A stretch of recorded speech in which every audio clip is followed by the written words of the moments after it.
off. All right. I'd like to say, first of all praises to the Most High Yahweh, Bahasham Yahweh Shai Hamashiach. I'd like to say shalom to all Israel. Shalom called Banyam Yeshua, far and near. And my condolences for last week. Our computer was down. It was when bamboos, it went busted. So we couldn't bring no classes, nothing live. We apologize for that. We're back up again this week, coming to you live and direct to bring the unfiltered word of the Most High. All right. I can say shalom, shalom, and all praises to the Most High. I want to give all thanks and praise to the Most High for this day, for the breath of life, the strength, the glory, the words that he's going to give me to bring forward today. And I like to glorify the Most High, man, because the Most High is our only strength and our refuge in these last days. I can say shalom, shalom to Israel, to the, I'm going to say big up to you foes and you haters too, that hate the video, that hate what we're saying. Big up to you. You playing your part too, because you're part of what Trump is representing, and you're all going down, down, down. Y'all, what you call, y'all circling the drain of America's decline. Okay, so America is on its decline, it's collapsing, and that's the divine judgment and the inevitable future of America. The collapse and the decline of America will not be stopped. And that orange mutant that you call Teflon Don is not going to stop the destruction and the fall of America. And we're prophesying and we're telling you the future of America, because it's only right that we bring forth your judgment and your destruction to let you know, for all the years of your misery, your hell, your hatred, your blasphemy, and all the evil that you have done to the people of the Most High. And we're going to hit it off today. But all praises with the Most High. But I want to play a song too that I like by Richie Spice. Fair use of this song. I like this song.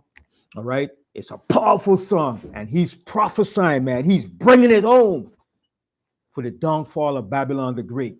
All right. And I love this song. Listen good to his words and his lyrics. Listen good. All right. Because that's a prophetic song. All right. That's the children of Israel. That's the gift the Most High gave us to prophesy.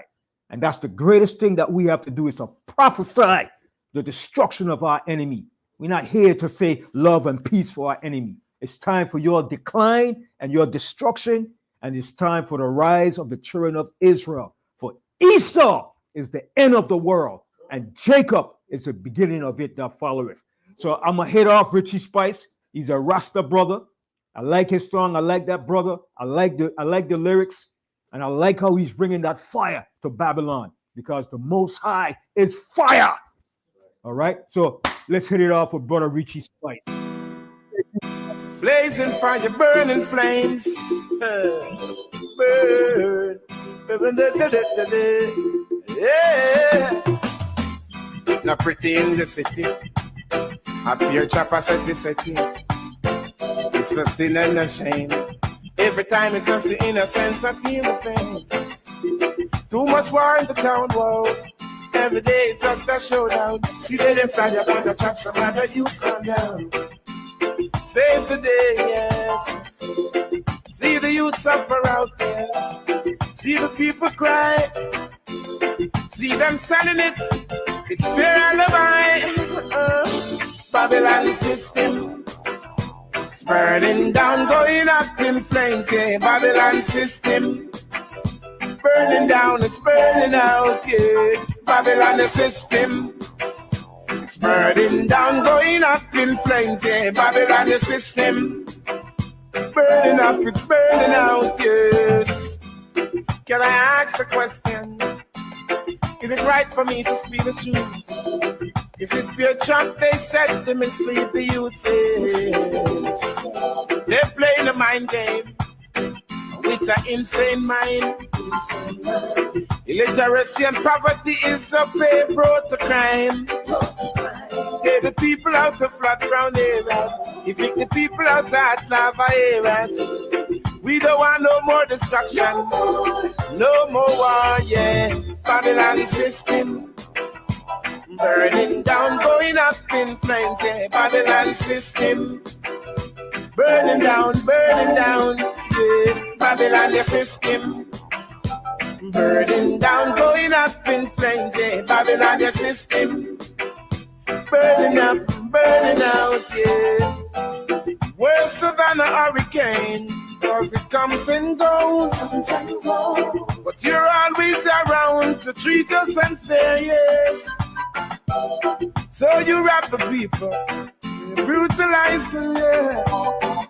No care and share, you treat us unfair, oh. Good thing His Majesty is always there. Yeah, Babylon, I said, you're worse than a nightmare, yeah. Babylon, your system. Burning down, going up in flames, yeah. Babylon, your system. Burning down, yeah. Babylon, your system. Burning down, going up in flames, yeah. Babylon, your system. Burning down, yeah. Babylon, your system. Burning down, going up in flames, yeah, Babylon, your system. Burning down, yeah. Babylon system. Yeah, na, yeah.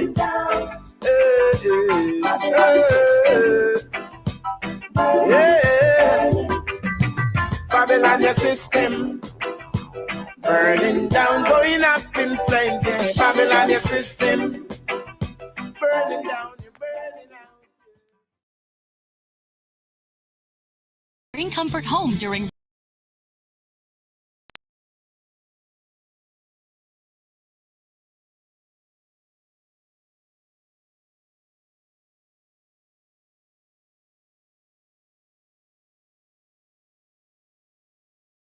Brother Richie Spice, your Babylon sister.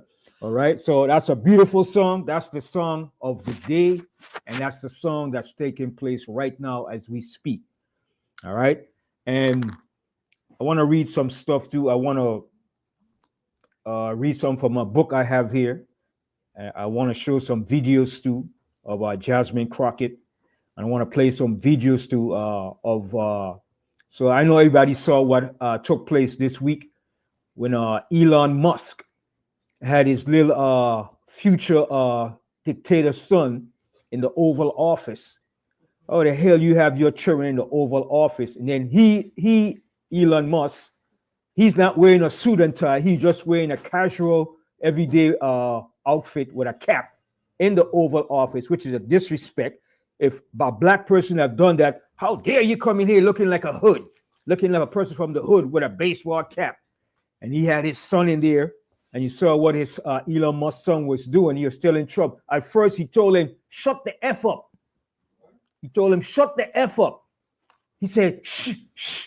How the hell a little child telling a grown man, shh, shh. But Trump is a little boy too anyway.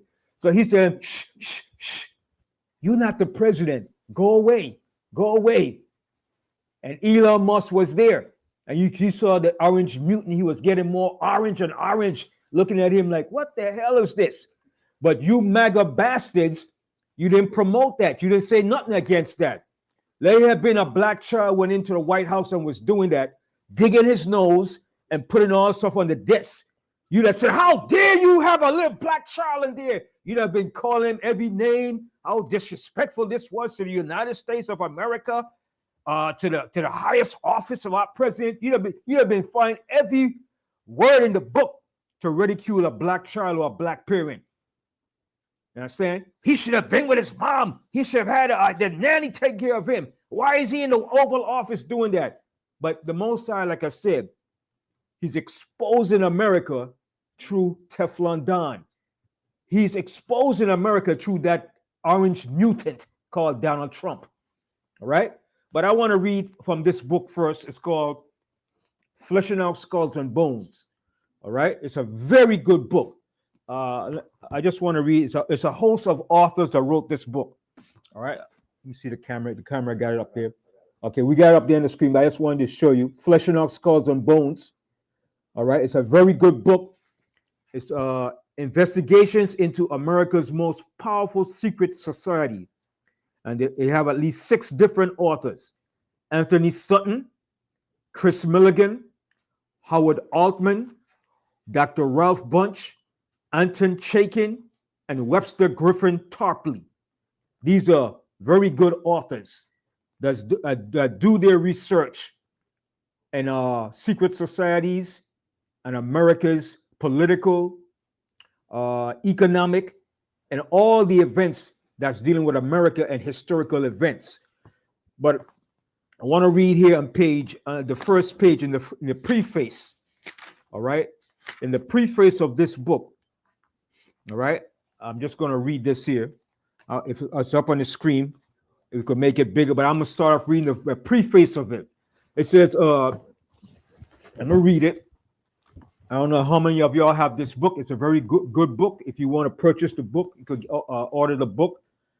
It's in most bookstores, Barnes and Nobles, Amazon. I had this here now for about 10 years, something like that, or even more. All right. I'm going to read the preface. This book started as a research into trying to understand some things my dad told me when I was first writing on the subject. I contacted several publishers and was publicly told by the one that answered they didn't want to take on Skull and Bones. Now, Skulls and Bones deals into the deep history of America, of all your presidents, mainly George Bush, a host of them that came up from Skulls and Bones, the top secret society that began at Yale University. Okay, and Yale and all these prestigious universities got their beginning through selling drugs. They were drug dealers, drug pushers. All right, they were involved in the opium trade of America. Okay, Columbia University got built off of drug money. Okay, Yale and all these universities got their money from their four predecessors that were peddling and pushing drugs from the opium trade from China. Okay, the opium that was being brought from India and being smuggled to China to put the Chinese on drugs to make them drug addicts. And that's why they formed the Boxer Rebellion against the British Empire, because the British Empire was the one that started that drug trade under the British East India Company. Okay, and they had all the Chinese hooked up on drugs to control their resources. Then when Mao Zedong came to power, he said enough of that crap. He killed all them Uncle Tom traders and got them out. Okay, and America, Britain, and most of the European nations profited from that drug trade. Okay, but you got the nerves to talk about black people are drug dealers. First of all, there's no such thing on the war on drugs. Okay, the war is on you black men when you're doing it. Okay, but when they do it, it's elite, it's legit. Okay, it's all right. It's for the benefit of our economy. But you're all drug dealers and drug pushers. The CIA, okay, the CIA was involved in drug pushing too. Okay, Air America. Well, that's something else you have to learn about too. You see, people don't know the deep underlying depth and evil and treachery and debauchery and hypocrisy of America. Okay, America is an evil empire. It's nothing good about America. It's evil from the word go. The hypocrisy. Okay, talking about drug cartels. Who set up the drug cartels? Who's allowing the drugs to come in? Your big pharmaceutical companies. I'm not going to call it in because they're going to take it off. But you know the big pharmaceutical companies, the FDA, the medical research institutions, they're all part of this. Okay? Or you think they went into Afghanistan? You think they went in to get rid of the Taliban because they were involved in 9/11? Don't believe that hype. It's all about the poppy. Okay? What does the word God means to America? Guns, oil, and drugs. That's their God. Don't believe, they only tell you, oh God, we believe in God. Their God is guns, oil, and drugs. Okay? I'm going to finish reading this here. So when he asked the publishers to do Skulls and Bones, oh no, we can't do that. They all punked out. Because, if they did it, they was going to be taken down. There was going to be blackballed. Because Skulls and Bones is the foundation of America, of their secret society. Okay? So he said they didn't want to take on Skull and Bones. An article of mine was published online at www.periscope.com, which was well received. From that article, a friendship with Anthony Sutton, came this book. The internet has become an astounding force whose cultural and political realities are still to be understood, and its power is forcing change that continues today. That's the power of the internet. It has its good and it has its bad. All right? With an unknown ending, the internet has allowed it uncensored national discussion, engendering understandings, and energize a potent plebeian power whose creativity is countering the secret sophism that ruins our republic and economy through covert, corrupt means. That's what's happening right now with Elon Musk in power. Right? The question remains, will the dreamscape that enthralls vast numbers continue its hoodwink? And will our children wake up slaves in a mean, technologically locked down fascist state? That's the state America is turning into, a fascist regime. That's prophesied in the book of Revelation, the 13th chapter and the 11th verse. That's the state America is going into. And it won't be stopped because this is the end of America. 2026 will mark the 250 year of America's ruling as an empire. And after 250 years, most empires fall and decline around that time period. And that's what we're witnessing with America now, the downfall of America. Or will they continue to slumber in the propaganda and hidden corruption of the celebrity-laden delusion of the contrived virtual reality friendly fascism that the secret societies have created around us? And that's what you're seeing right now with Donald Trump, Elon Musk, Peter Thiel, and all these oligarchies that's running this country. America is ran by oligarchies. Okay, it's not a democracy. You've been hoodwinked, you have been bamboozled, you have been lied to, you have been socially engineered. America is not a democracy. It's run by oligarchs, rich elite family members. Over 100 years back, you had rich elite families as the Carnegies, the Rockefellers, the DuPonts, the Gettys, JP Morgans, all these rich family members that was running this country over 100 years ago. Now today, you're having the same thing all over again with these billionaires, starting with Elon Musk. Okay, then you have other CEOs from BlackRock. What's his name? From BlackRock. You have all these rich CEOs in Silicon Valley. Okay, you had Hakeem Jeffries, a black congressman, a sellout that secretly ran down to Silicon Valley to plead to the rich billionaires, oligarchs, don't cut off our money, don't cut off our money. Then he gave you a lame excuse, oh, we got the Republicans running the house and everything, there's nothing much we could do. You sell out, no good Uncle Tom traders. You politicians, you're the problem, okay? And the only one that I see that's standing up, and I like her a lot, that sister, is Jasmine Crockett. She has a lot of backbone and spine. I hope the Most High watch and protect her. I hope she doesn't fall victim to the prey of the system. But she's standing up and she's speaking out. I hope she continues to do what she is doing. But you got to remember, she's new to this game. She haven't been there for 10 years yet. I urge you to watch this movie with Eddie Murphy. It's called Distinguished Gentleman. A very, very good movie. And I'm surprised he never won an Academy Award for that movie.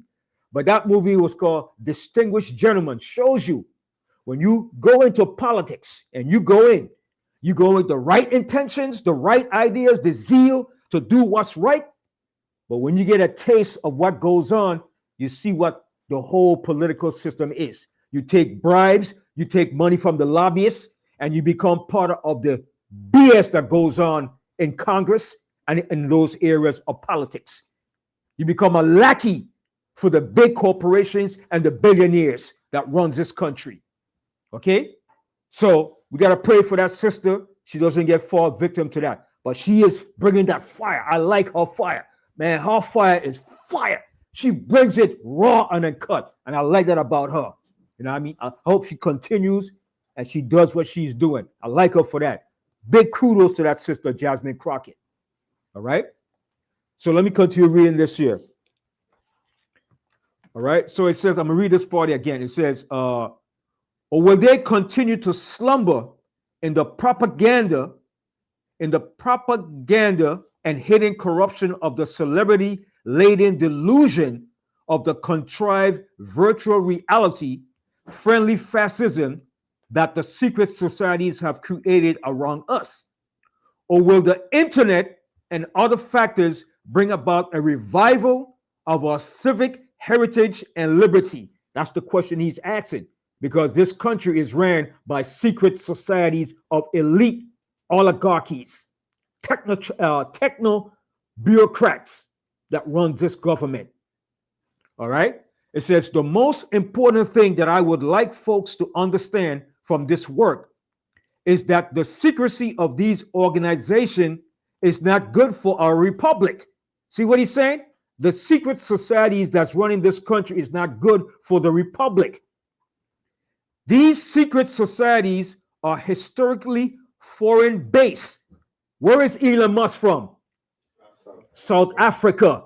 Is he an American citizen? Where is he not being deported by Donald Trump? Hypocrites. Vance, his wife, is she American? No. Is Donald Trump's wife American? No. Are they not? Why are they not being deported? Hypocrites. Hypocrisy. Okay? It says these secret societies are historically foreign based and do not care about this country. They don't give a damn about you so-called MAGA supporters. You're being used too. Forget about us black people. They don't give a damn about us. They never did from the get-go. And for you black Republicans, you're suckers. You're suckers, man. You a black Republican. I love you, Donald Trump. And you didn't get no position in the Trump administration. Okay?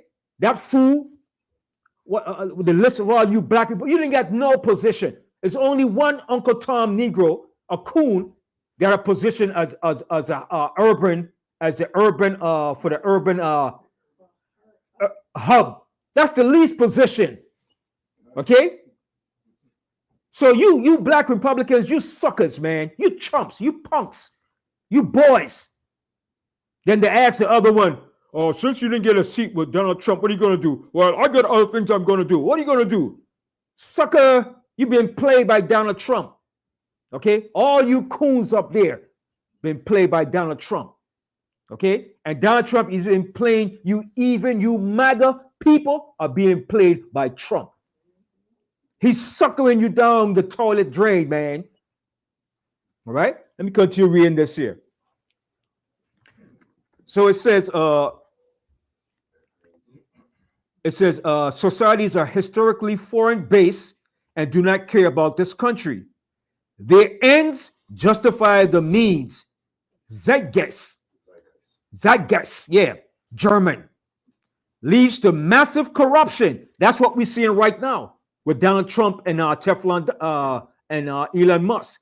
It leads to massive corruption and the institutionalized sociological excess of elite deviancy, elite rulers that's running this country behind the scene. That's who put Trump in office. And I told you not to boast that Donald Trump was going to win the presidency. I told you that a year back. And I wasn't doubling down on, I wasn't sure or uncertain. I knew for a fact that he was going to win the presidency because he had to win to do exactly what he is doing right now, to bring in this fascist state of a government. Go check all my videos that I did. I told you that Teflon Don was going to win the election. And Kamala Harris, she had no chance of winning. They ain't going to put no female up in there to run this country. at the end of their empire. Donald Trump is a right specimen of an orange mutant to be running this country. The most arrogant, most hubris, the most psychological, the most delusional psychomaniac to run this country. The most diabolical. And he's a damn psychomaniac. He's a narcissist. He's delusional. Okay? And that's who they want in office. All right? Where a certain few believe that they are beyond the law. Okay? And then through corrupted political and economic power, act above the law. And that's what they're doing. They're above the law, doing everything in their powers now, changing everything. Elon Musk went into your Treasury Department. He has no business doing that. Only your Congress is supposed to do that. How the hell he got into a Treasury Department, took records, took information, talking about they're doing an investigation on corruption. Showing you, man, you American people, you're suckers, man. You're suckers, man. Okay? Over in France, Germany, and those areas, when the retirement level was at the age of 62, and they wanted to raise to 65, you know what the people in Europe did? They went out and they protested. It was riot in the street. They said, how dare you raise it to 65? We're not Americans. Now in America, they want to change to 72. Are you crazy? 72 to get your money? I'm telling you, you white boys, you're going to grab your AR and you're going to say, hell no. And that's what's coming. The civil war is coming to this country. It's coming. And you progressive Democrats, you're going to fight like hell because they're standing and they're putting their foot over your freedoms. And even you, some of you Republicans going to fight too because you're going to see that you're being used by your MAGA supporters and your Republicans. That's right. You've been suckered. You're only being used as cannon fodder. All right? Let me finish reading this here.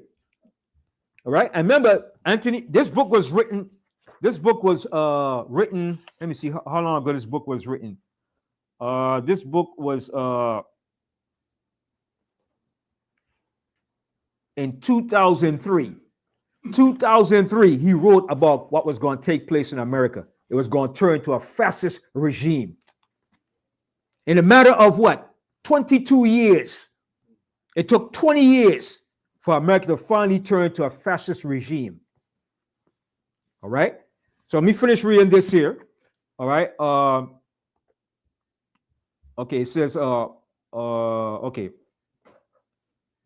It says, where a certain few believe that they are beyond the law, and then through corrupted political and economic power, act above the law through whatever means at their disposal. Like it says in the book of Psalms, they devise laws by mischief. Go to that real quick. Psalms 94. Psalms 94, and start from the 20th verse. All right? They use the power of the law, the jurisprudence, to exact and to justify their evil ambitions and the evil task.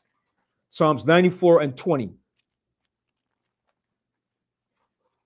We start from the Psalm 94 and 20. All right, I'm telling you where you're gonna finish. Where you're gonna end up Psalms, reading. King James Version of the Bible, chapter 94, verse 20. Shall the throne of iniquity have fellowship with thee? Stop right there. That's what the Most High is saying to our people. Shall the throne of iniquity have fellowship with thee? The throne of iniquity is America's government. It's politics. It's policies.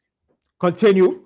Which frameth mischief by a law. That's what they do. They frame mischief by a law. They create mischievous, draconian laws to justify their evil ambitions towards the people.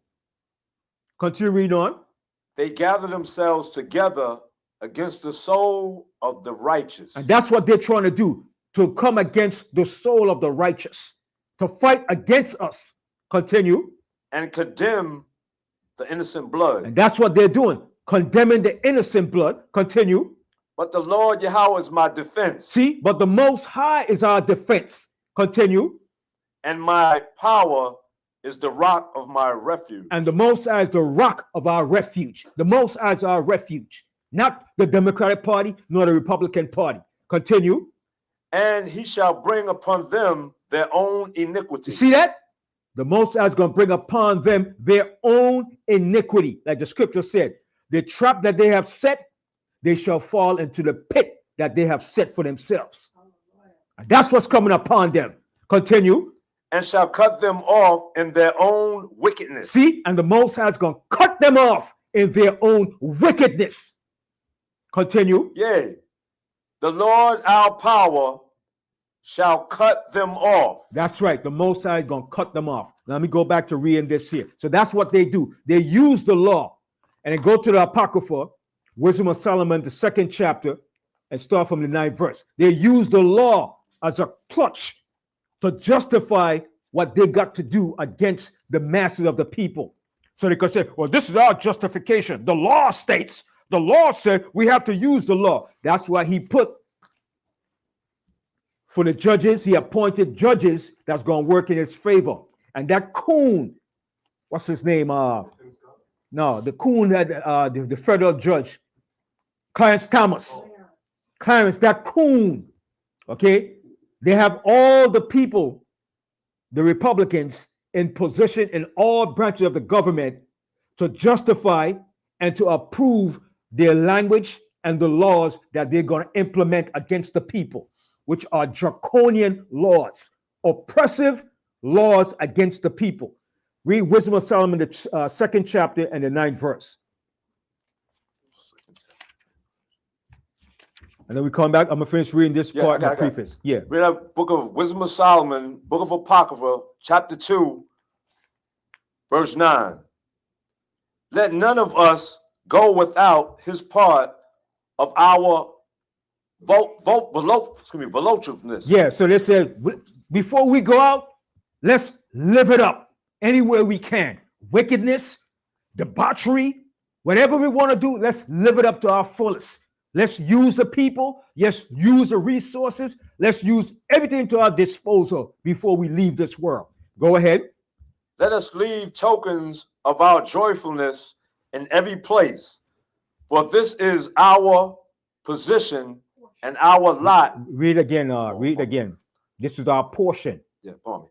Let none of us go without his part of our voluptuousness. Let us leave tokens of our joyfulness in every place. See, let us leave tokens of joyfulness in every place that we have established in this earth. Go ahead. For this is our portion. It said, this is our portion. This is ours. This is what we represent. This is ours. This is rightfully given to us. That's what the insane is saying. The delusional, the psychotic, the narcissist. Go ahead. And our lot is this. And this is our lot. This is our portion. This is what was given to us. Go ahead. Let us oppress the poor righteous man. See, let us oppress the poor righteous man. They don't care about you poor people. Let us oppress the poor righteous man, which is us, the children of Israel. Go ahead.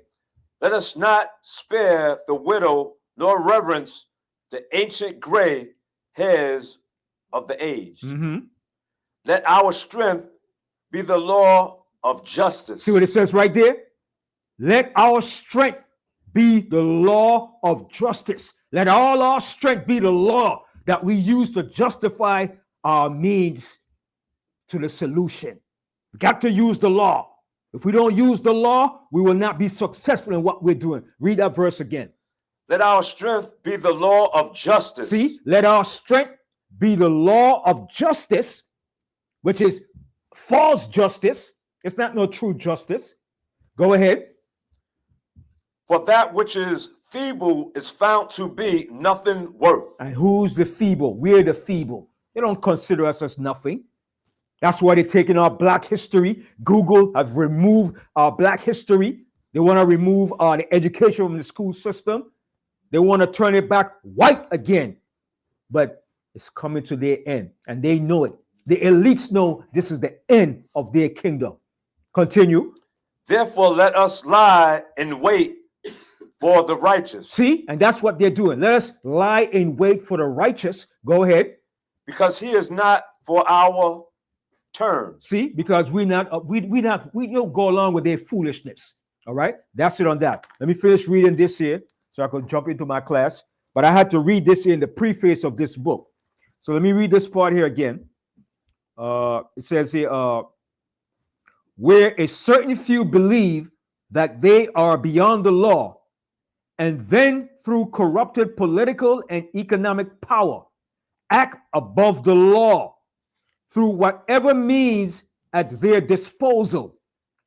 One question this book examines is whether there's any truth in the age-old lore of the conspiracy theory of history. Are we dealing with a multi-generational necromantic synchronistic phenomenon? Have secret societies created a national security state apparatus to beguile us? Hoi polloi means the common people. Have they deceived the common people? Have they tricked the common people? Yes. All right. Of our economic, civic, and spiritual integrity. Do these secret societies create and play both sides and control conflicts? Yes. They control both Democrats and Republicans to produce outcomes to further their new world order millennialist designs. It's all about bringing in their new world order, and they control both sides of the coin, Democrats and Republicans. Porch Brenham, requirement of a secret society to work, and many in these organizations, magical and fraternal, are unawares of any deeper motivations of the elite leadership of the group. It is when these secret organizations with members in high political office, you see that? Members in high political office exert their influence towards goals unknown and or becoming that we citizens should take notice and action. All right? So all of your political leaders are working for the secret society. All right? So that's it on that. Skulls and Bones. And then I want to read something else on page 200 too. All right? So this is a very good book. It's on page 200. I don't want to get you all too bored in this here, because I know most of your attention span goes when we read these stuff. All right? So this is on page 200 here. Page 200 of this same book, The New World Order. That's the state that we're moving into, the New World Order. Look in your dollar bill. Novus Order Seclorum, announcing the birth of the New World Order, which is fascism, the rule of the elite oligarchs. Okay, and a matter of fact, too, now that I'm saying that, y'all, what's up? Pull up in the House of Representatives. The House of Representatives on the rostrum, there are two bronze images, okay, showing you your politicians and your elites know that America was eventually going to turn into a fascist state. In the House of Representatives, on both sides, left and right side of the rostrum, there are two bronze symbols that represent fascism. All right, it's called a fascist symbol that goes back to the Roman Republic. It's a symbol of a bundle of arrows, an axe, and what is it? A bundle of arrows, an axe, and something else with it. So in the House of Representatives, you have on each side, the left and right side of the rostrum, a symbol known as a fasci. So showing you they know what time it is and where they're going back to. They're going back to the old republic of the Roman Republic, where it all started from, of the fasci, the fascist symbol of fascism. You got it right there? Okay, you see that symbol there? Everybody could see it, right? It's a symbol there on the left, on the right-hand side. Could you open it a bit? Could it be open up big up on the screen? All right. On each side of that, there's a symbol. I'm gonna read to you what it says. All right. It's right in plain sight, where everybody could see it. Your House of Representatives, they see it. It's right there in front of the rostrum. Your congressmen, your senators, they all see it. Some of them are ignorant to what it is. Some know what it is. All right, but they will say nothing about it. All right, let me tell you what it represents. I'm gonna read it. If you could pull it up, yeah, and we could read off. I'm gonna tell you what it represents.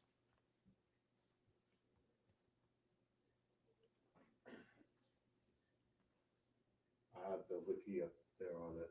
Okay.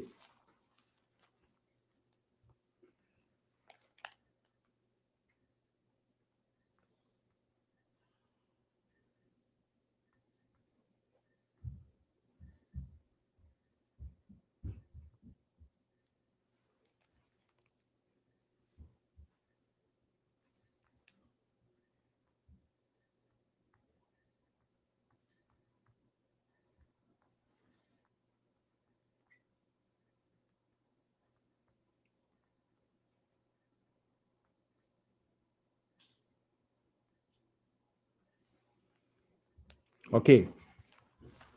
Okay, so I'll read it to you. It's right here in Google too. And you got it down in Wikipedia too, right? So let me read it right here.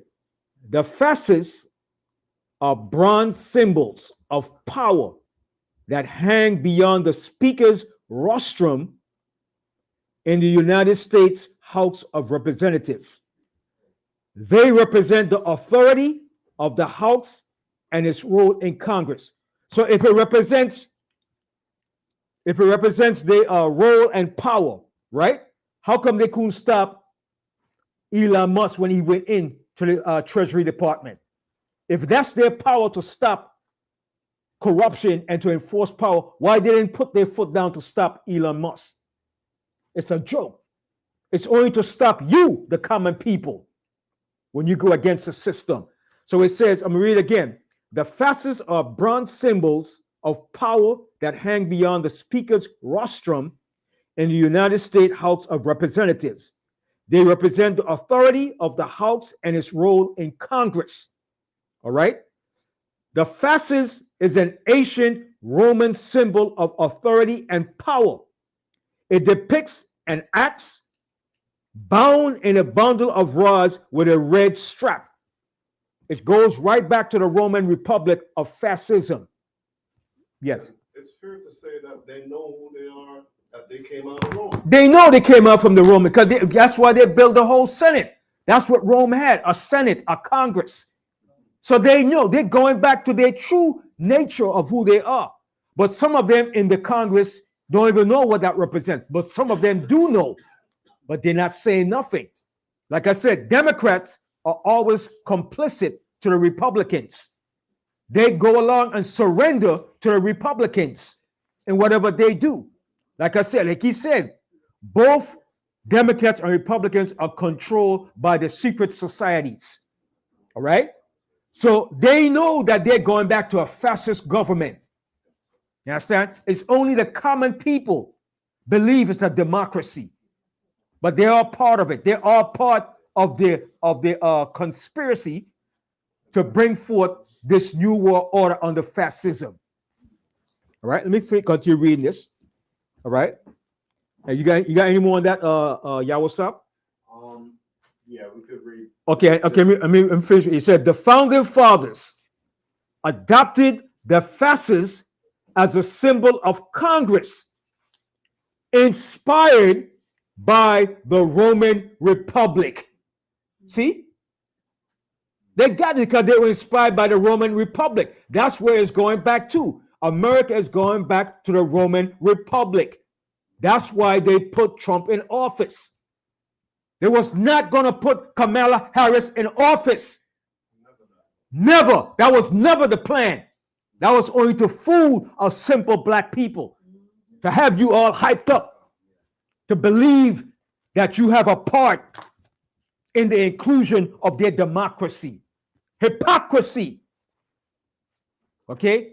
Deception, misdirection, misinformation, okay? It's all a game to have you deceived, have you deluded. Oh, we have a part in the great democracy. You don't have no part in no democracy. And they bought into it, and they use it as a frenzy. Like I said, when we was coming up in the younger days, in the early 80s, with wrestling, with Vince McMahon, you had all the wrestling members, all right? And each one of them knew exactly who was going to win the wrestling match. But they had to go through the formality of doing all that BS, wrestling, jumping off the turnbuckle, doing all that crap to get you all hyped up. But at the end of the game, Vince McMahon already knew who was going to be the winner. That's the same thing with the political setup. They had you all, Kamala Harris, raised billions of dollars, got you believing that she's going to win.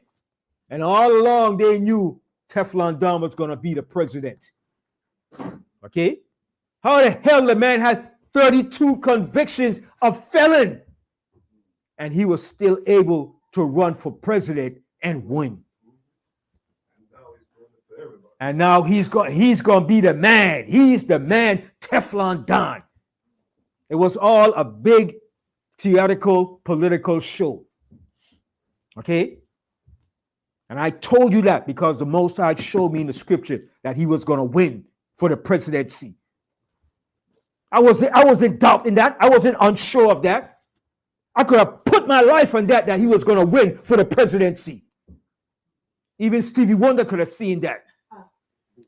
All right? So let me finish reading this here.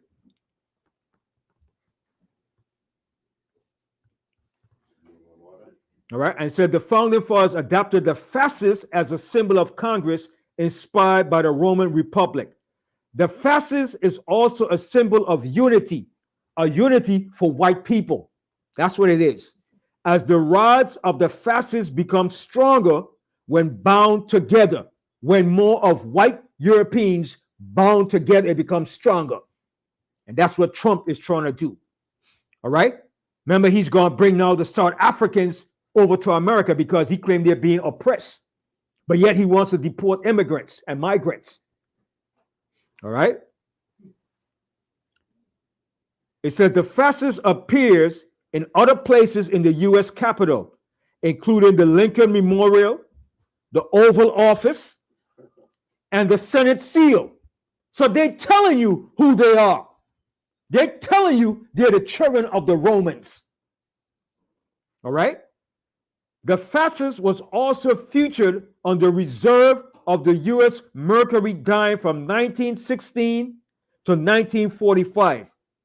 The fascist was adopted by Benito Mussolini for his fascist movement in the early 20th century. The word fascism comes from the word fasci. So that's what they're going back to, a fascist regime. Democracy is over. Okay, you want to read some there? Yes. So,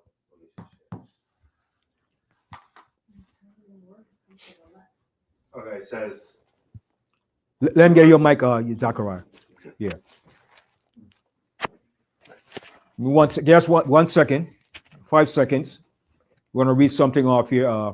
Yawasap is going to read something here. God, it says Europe's first fascist leader, Benito Mussolini, took the name of his party from the Latin word fascis, which referred to a bundle of elm or birch rods used as a symbol of penal authority in ancient Rome. See, penal authority.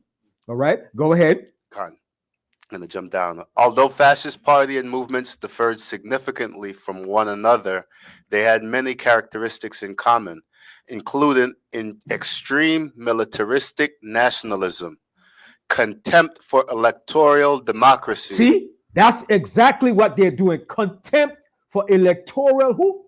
Democracy. Electoral democracy. You don't give a damn about your democracy. What Trump and Elon Musk is doing, they're saying, to hell with your democracy. We're going to take this thing over by a storm. by a totalitarian movement. Continue. And political and cultural liberalism. And that's exactly what they're doing. Continue.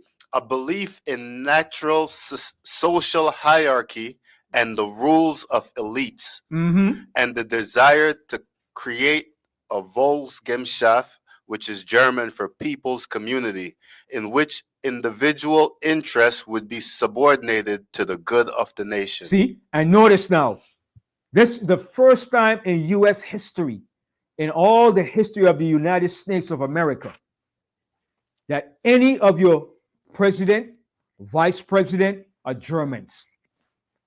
Prior to that, all of your presidents and vice presidents were what? English, Irish, all right, but never German. Vance, the vice president, is a German. Trump is a German of German descent. Elon Musk is a German too. Okay? So I'm showing you what? They know exactly what time it is and what was going to happen in the end, while you had to put these men in position to bring back the fascist regime of the Roman Republic. But people are ignorant, and they want to fight you down when you bring out the biblical facts and proof. Oh, that's you old-fashioned. That's thousands of years ago. Everything in this Bible is relevant today.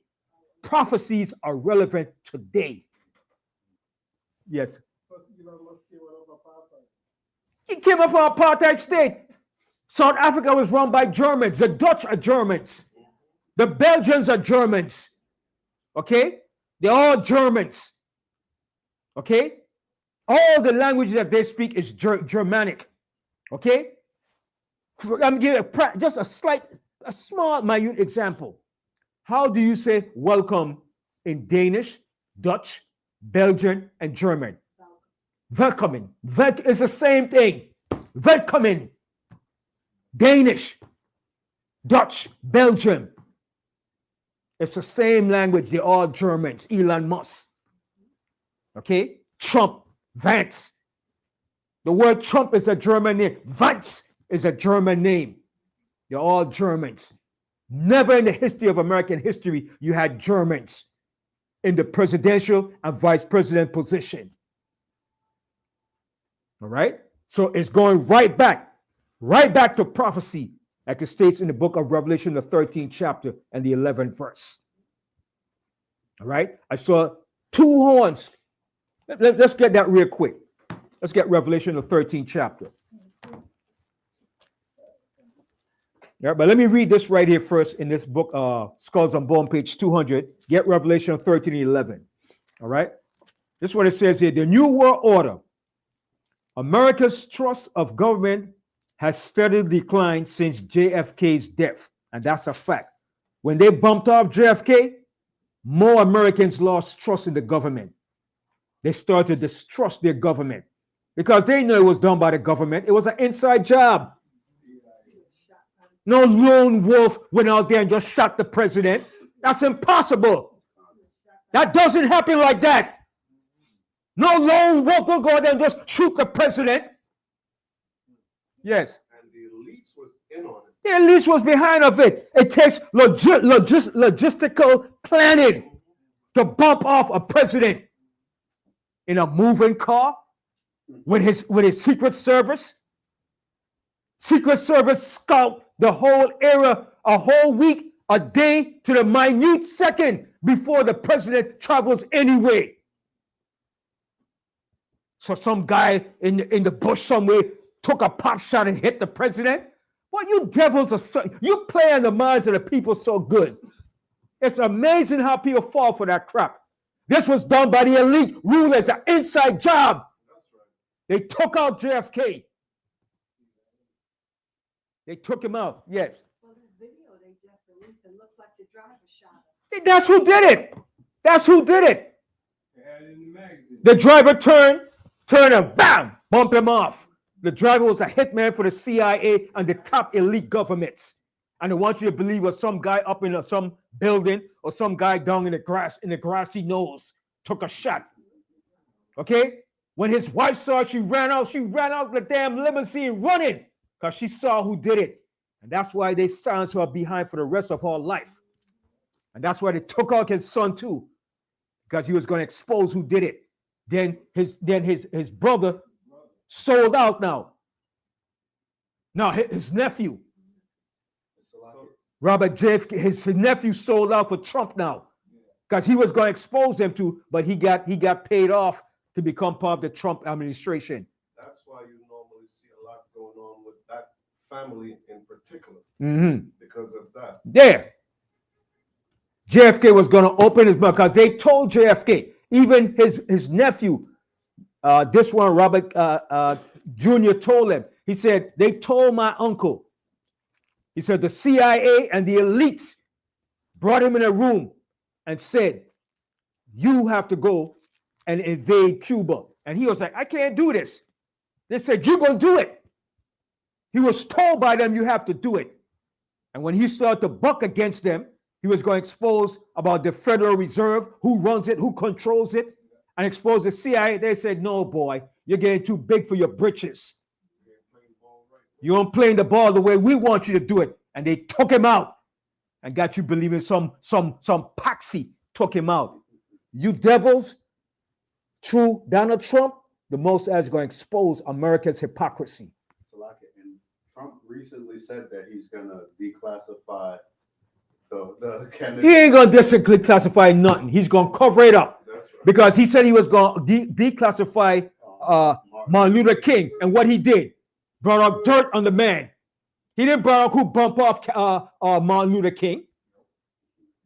But he brought the dirt on him. Okay? And guess what? You know who knows a lot about that? And he died without saying one single word? Guess who? And he was president. Nixon. Carter. Clinton. Very good. He's alive. He died a couple years ago. Read my lips. I'm not going to raise your taxes. Bush. Papa Bush. Papa Bush was head of the CIA at that time. He knew exactly who took out Kennedy. And he went to his deathbed without saying a word. Remember, he got up there when he was running, read my lips. I will not raise your taxes. And all the people were going crazy. Right after that, he raised their taxes. The American people are a bunch of suckers. You fall for anything. He was head of the CIA at that time. No president is taken out unless the CIA don't know what's going on. And guess who was also involved in that too? The 1948ers. They were part of it too.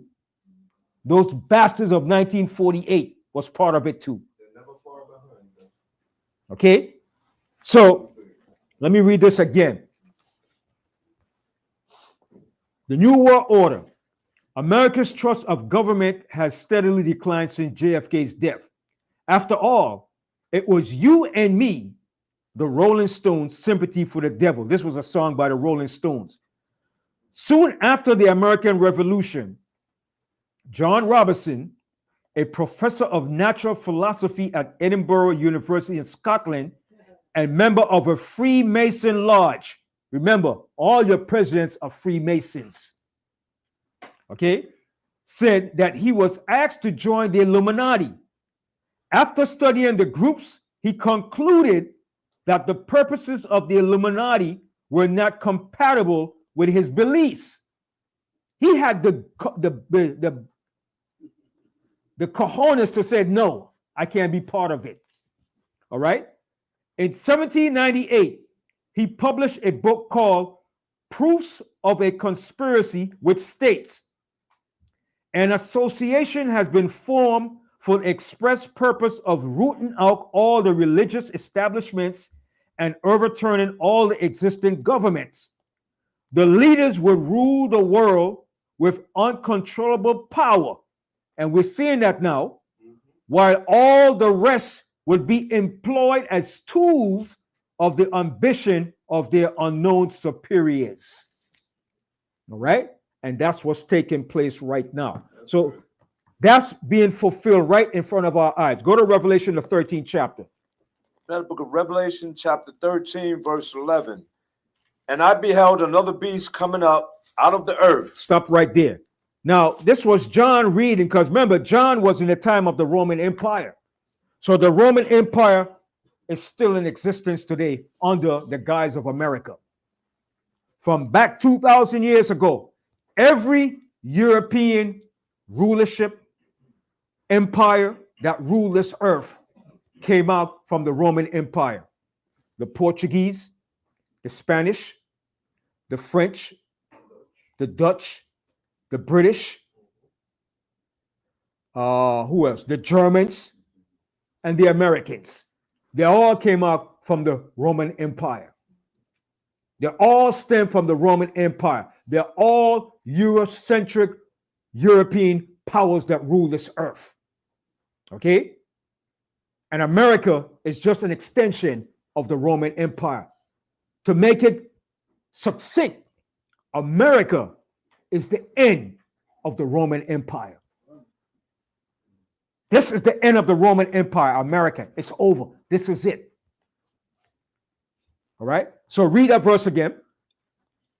And I beheld another beast coming up out of the earth. And this beast that was coming up from the earth was the United Snakes of America. When it said it was coming up from the earth, meaning it was coming up from the midst of all the nations that they subdued. The French, the Spanish. Well, actually, the Spanish first, because the Spanish was over here first. The Spanish had territories over here first. All right? Florida, California, Mexico. All right? Until the French and the British uprooted the Spanish. Then the British took the prominent control over the entire face of the earth. The only place the British didn't have a stronghold was in South America. It's only two places in South America the British had a stronghold. In Guyana and in Suriname. Those are the only two places in South America that the British had a stronghold. But in all the islands, the British had control, along with the French and the Spanish.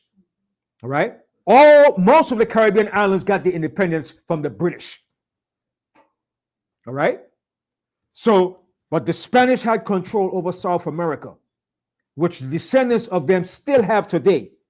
Because that one that just got elected in Mexico, what's her name? Bomb or Russian bomb?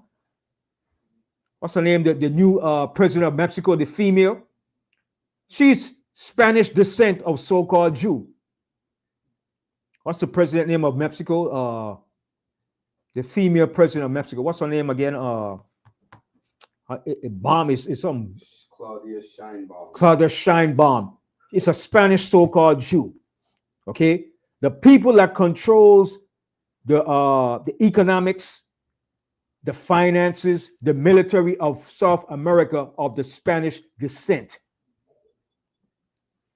Also in the Caribbean islands too, it's the British that's still controlling the Caribbean islands.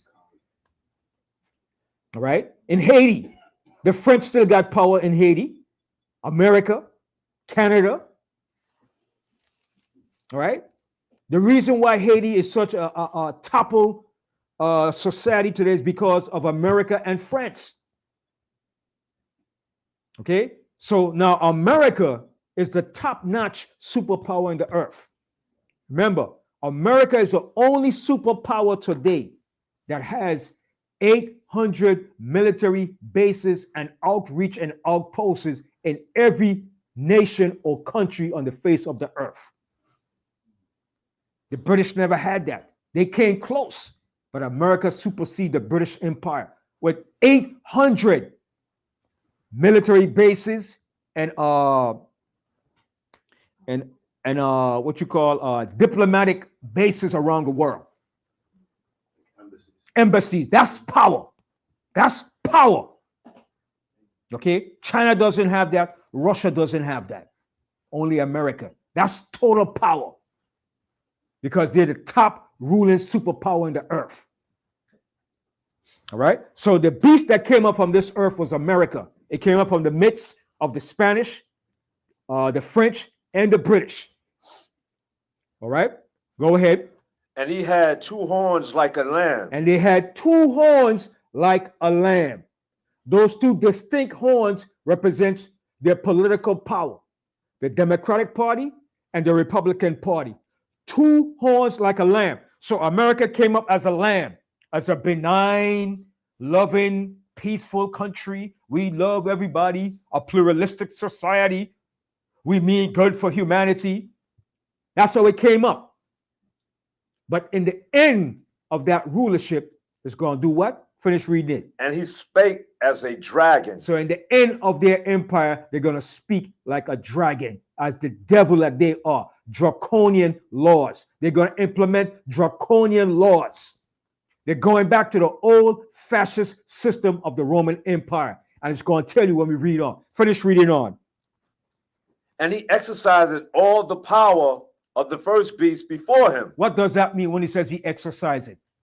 When he's going to carry it out. He's going to carry on the same thing that the Roman Empire started. All right? So he exercised the same power of the first beast before him. The first beast before America was the Roman Empire. That's the beginning of it. All right? But what preceded before America was the British Empire, the French, and the Spanish. And America came out from the British Empire. All right? Continue. And causeth the earth and them which dwell therein to worship the first beast. And that's what they're doing. They're going to cause you to worship the first beast, to go back to fascism, the way of the Roman Republic. Continue. Whose deadly wound was healed. And their deadly wound was healed. Okay? When they came back into power under the Renaissance. Continue. And he doeth great wonders, so that he maketh fire come down from heaven on the earth in the sight of men. Using his technology of the invention of bombs, nuclear bombs, atomic bombs. All right, go ahead. And deceiveth them that dwell on the earth. And that's what they've been doing since they came into their power. They have been deceiving the people on the earth. Every day that you wake up, you're being deceived by this country. And it's known as propaganda. Using the media and their political officials to deceive you. Continue. By the means of those miracles which he had power to do in the sight of the beast, saying to them that dwell on the earth, that they should make an image to the beast, which had the wound by a sword. So that beast was wounded. All right? It was wounded. It fell when black rulers took over the Roman Empire. So that wound was healed when they came back into their rulership with the Renaissance, beginning with 1492. Okay? When they came back to their full power to take back over the earth. And they came back with the Spanish Empire, down to the Portuguese, right down to America. From 1492 to this present day. That's over 500 years. Beginning with the Spanish Empire, right down to America, which is the end of this Roman Republic. Continue. And did live. And he had power to give life unto the image of the beast. So they had power to give life unto the power of the beast. Okay? That power is given them through Satan. All right? Continue. That the image of the beast should be both speak. All right? And that image also that was given to them was that false image of what you call Jesus Christ. That image of Caesar Borgia. That was the image that was planted throughout the face of the earth. All throughout the earth, that image was displayed and had you believe it. This is Jesus. This is Jesus, white Jesus. And that power was given to him through who? The Roman Catholic Church. The Roman Catholic Church was the main power that was given to all of these European powers to brandish and push their philosophy of white supremacy in the earth.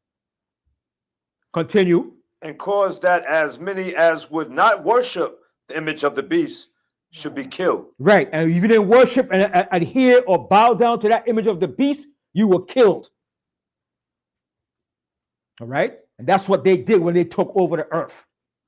They pushed that white supremacy image. of Caesar Borgia all throughout the face of the earth. In Africa, they went to China, Japan, all over South America. And if you didn't accept that, in the honor of white supremacy, you were put to death. What did the Spanish Inquisition do when they went to South America? They killed the people when they didn't submit to their false Christianity. When they went down to the Belgium Congo, Leopold, he pushed that. And the people that didn't submit to his white Christianity, they were killed. They were butchered. Millions of people were killed in the Congo by Leopold. But they don't teach that history. They keep that zip. Leopold was a bastard, a devil. He killed millions of people in the Congo to enforce their white Christianity on the people. Go read about Leopold. Okay? And what did they in the Belgian Congo? Go ahead. And he caused it all, both small and great, rich and poor, free and bond, to receive a mark in their right hand. And that's coming up very soon. That's why Elon Musk is in power. Remember, Elon Musk had 6 different business and corporations that he runs. And one of the major ones that he has is Tesla, SpaceX, and the Neuralink. Pull up that Neuralink for me, Yawasa. This is why Elon Musk is there. Okay? And when he went into the treasury, all that is going to be interface with the Neuralink. He didn't just go into the treasury just only to steal your money, but he went in there to get access of everybody information so it could be put in the Neuralink. You understand how deep this thing is? The Neuralink is a deep thing that Elon Musk. Remember, Elon Musk is a devil. He's a demon. He's a fallen angel. Okay? He's a top-notch demon. Okay? He's dealing with the left-hand side. You got that Neuralink? Yeah, what's up when you pull it up? It's not coming up, right? It's coming up slow? It has the website. Okay, and you're going to read what Neuralink is about. Neuralink is it deal with brain transplant interfaces. All right. So it's showing you a chip right there, right? See that chip right there? It's showing you what the plans are. This is the next step that they're moving to. Okay, and they're gonna go into all agencies, Social Security, everything. They said they're gonna move into all departments to be controlled by Elon Musk and his crew. Okay, this is a diabolical takeover. So I'll read it. You can read it. Yeah, read it. We'll read what Neuralink is about. Says what to know about Elon Musk Neuralink, which put an implant into the human brain. Mm-hmm. Elon Musk says his ambitious plan to let humans wirelessly connect their brains with phones. Wait, see? Wirelessly. Remote control. Wirelessly. So that's why he's tapping into the treasury and all departments. Everything is going to be linked to that system. And that's why they're going to use a digital currency eventually to bring in about these things. Read that part again. Says Elon Musk says his ambitious plan to let humans wirelessly connect their brains with phones and other devices has taken a new step, announcing that the first human has received a brain implant from his Neuralink company. So you see, this is prophecy right here. And you know who was always teaching this and pushing this here? Guess who? Who was one of the first to push and teach this here? Guess who? JMS Tahar. And he's right. A lot of people think he was off, but he's right on that. That's the next phase they're about to do, to bring in that microchip. Okay? That's the phase that they're moving into. All right? And Elon Musk eventually became Trump's advisor, and that was the initial plan. There's more to it. Finish reading more to it. Now that was basically That was basically it, right? So that's the phase that they're moving into. Neuralink is a brain implantable chip to implant a chip into you wirelessly. You don't need no control. It's going to be wireless remote control. Okay? Wirelessly, your brain is going to be the control when they put that implant into you. So you can open your car door, open car door, turn on lights, go to the bank, give me $300, all right? Your brain, that implant is going to be in your brain and also where? In the right hand. Okay? That's the stage that they're moving into. But it's not going to be fully implemented. The Most High is going to put an end to it because a lot of people is going to fall victim to it. And once you receive that, buddy, it's no coming back for you. It's over for you. Don't you dare take that. The Most High is going to put you to sleep. Okay? Because you become a program fallen demon of their system. There's no coming back for you. You become part of their system. Right? And that's what he's working on. He's a demon, Elon Musk. All right? So finish reading where you left off in Revelation 13. Or in their foreheads. See, or in their foreheads. Go ahead. And that no man might buy or sell, save he that had the mark. See? You won't be able to buy and sell, save he that has that mark, that pattern that they're going to distribute. That's how they're going to control the masses. And you know you have to buy and sell in this society to get anything. So that's how they're going to control the population. Remember, they already firing a lot of people from jobs. A lot of people losing the job from the federal job. They got fire them to replace them with what? AI robots. Okay? They're coming with a diabolical plot, man. Everything that they're coming with is against the Most High. It's anti the Most High, anti everything. All right? Continue. Or the name of the beast. Or the number of his name. Here is wisdom. Let him that hath understanding count the number of the beast. For it is the number of a man, and his number is 666. All right. And all their barcodes that they have, that's the code, the 666. But when it's broken down to Hebrew, it explains to you what it represents. Babylon the Great, the abomination of the earth. Okay. It's a numerical Hebrew value.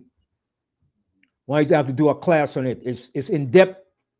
But everything is broken down in the Hebrew numerical value system.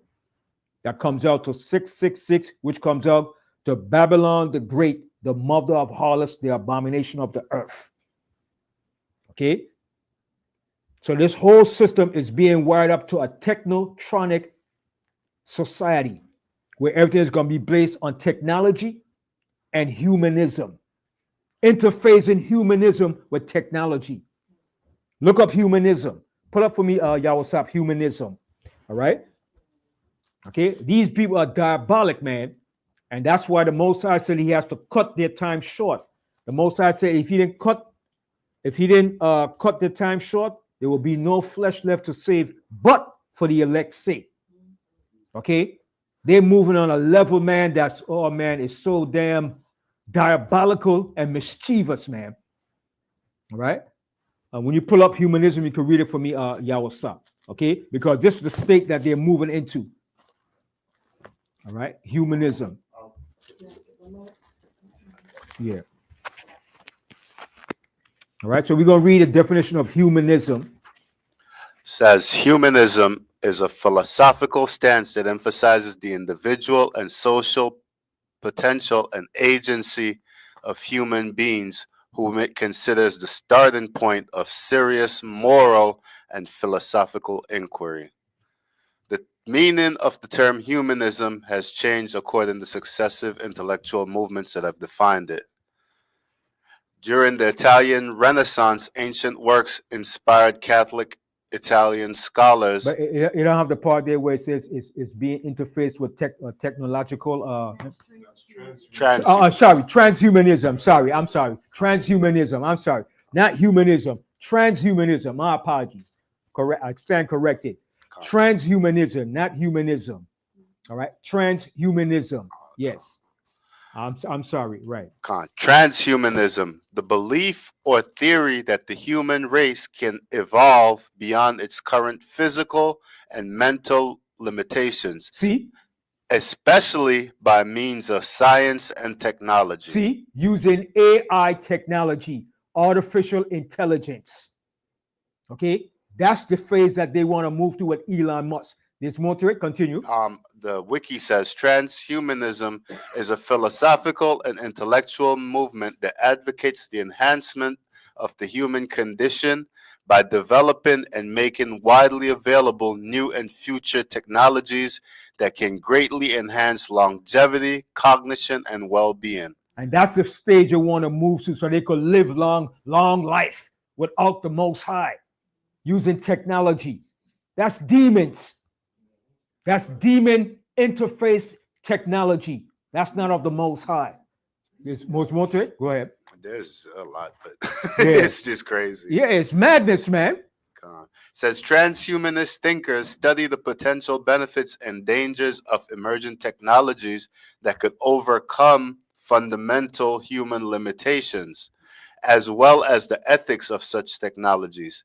Some transhumanists speculate that human beings may eventually be able to transform themselves into beings of such vastly greater abilities as to merit the label of post-human beings. Mm-hmm. Fallen angels, demons. All right? That's what they want to move to. So go to Luke 22. I'm going to show you. This is nothing new. Yahushua Hamashiach told you what these Gentiles are about. They're not about no democracy. Okay? The way of the Gentiles, the way of life is about dictatorship, totalitarian, and an authoritarian type of rulership. It's based on a totalitarian way of life. All right? Luke 22. Reading that book of Luke, chapter 22, verse 24. And there was also a strife among them, which of them should be accounted the greatest. Right. So there was a strife amongst the disciples who should be the greatest. And Yahushua peeped and said, whoa, wait a minute. No. That's not how we do this thing. All right? Go ahead. And he said unto them, the kings of the Gentiles exercise lordship over them. So he says, the kings of the Gentiles, the rulers of the Gentiles, they do what? Exercise lordship over them. They exercise lordship over their people. That's what they do. They exercise lordship, which is dictatorship, a totalitarian. Continue. And they that exercise authority upon them are called benefactors. And those that exercise that are called the benefactors. Who's the one that's benefited from it? The rich ruling elites. They benefit from that. They're the benefactors, not you, the people. So that's how they rule their government. That's in their nature. There's more to it. That was it, right? Zechariah? Well, no, that wouldn't be the next verse. What it says. But ye shall not be so. But ye shall not be so. Mm-hmm. But he that is greatest among you, let him be as the younger. Right. And he that is chief as be, as be that doth serve. Right. So it's not supposed that we're not supposed to rule our government like that. But that's the nature of the Gentiles, to rule in that fashion as totalitarians over their people. Right? But some of the today, some of the progressive liberals, Democrats, they're not going for it. They don't like it because they feel that this country should be run in a democratic process. And they see that that's being eroded. It's being eroded daily within the last 3 weeks or month that Trump took office. And that's why the civil war is coming. that civil war is coming. All right. But the Most High is doing this. Go to Isaiah the 19th chapter. Isaiah the 19th chapter. Everything that's happening to America, the Most High is doing it for a reason. Because of their evil, their hypocrisy, and all their wrongdoing that they have done to us. Isaiah the 19th chapter, and read the first verse. Read the book of Isaiah, chapter 19, verse 1. The burden of Egypt. See, the burden of Egypt. What is the burden? America is in a heavy burden right now. A heavy burden. Continue. Behold, the Lord Yahweh rideth upon a swift cloud. Which is the chariots. Go ahead. And shall come into Egypt. And he's going to come into Egypt in his second return. Go ahead. And the idols of Egypt shall be moved at his presence. All the idols that they have here in America is going to be moved. Okay, continue. And the heart of Egypt shall melt in the midst of it. All right. And the heart of Egypt is going to melt when Yahweh shall make his second return. Continue. And I will set the Egyptians against the Egyptians. And that's what the Most High is going to do. They're going to fight amongst their own self. It's starting to happen right now. It's infighting amongst even the MAGA. Even Steve Bannon is complaining against Elon Musk. He said, I will die to expose you, Elon Musk. And Bannon was a MAGA supporter of Trump. Now, even he is turning against Elon Musk. And he has his crew exposing Elon Musk of what they're doing to this country. You have some infighting amongst the MAGA people now.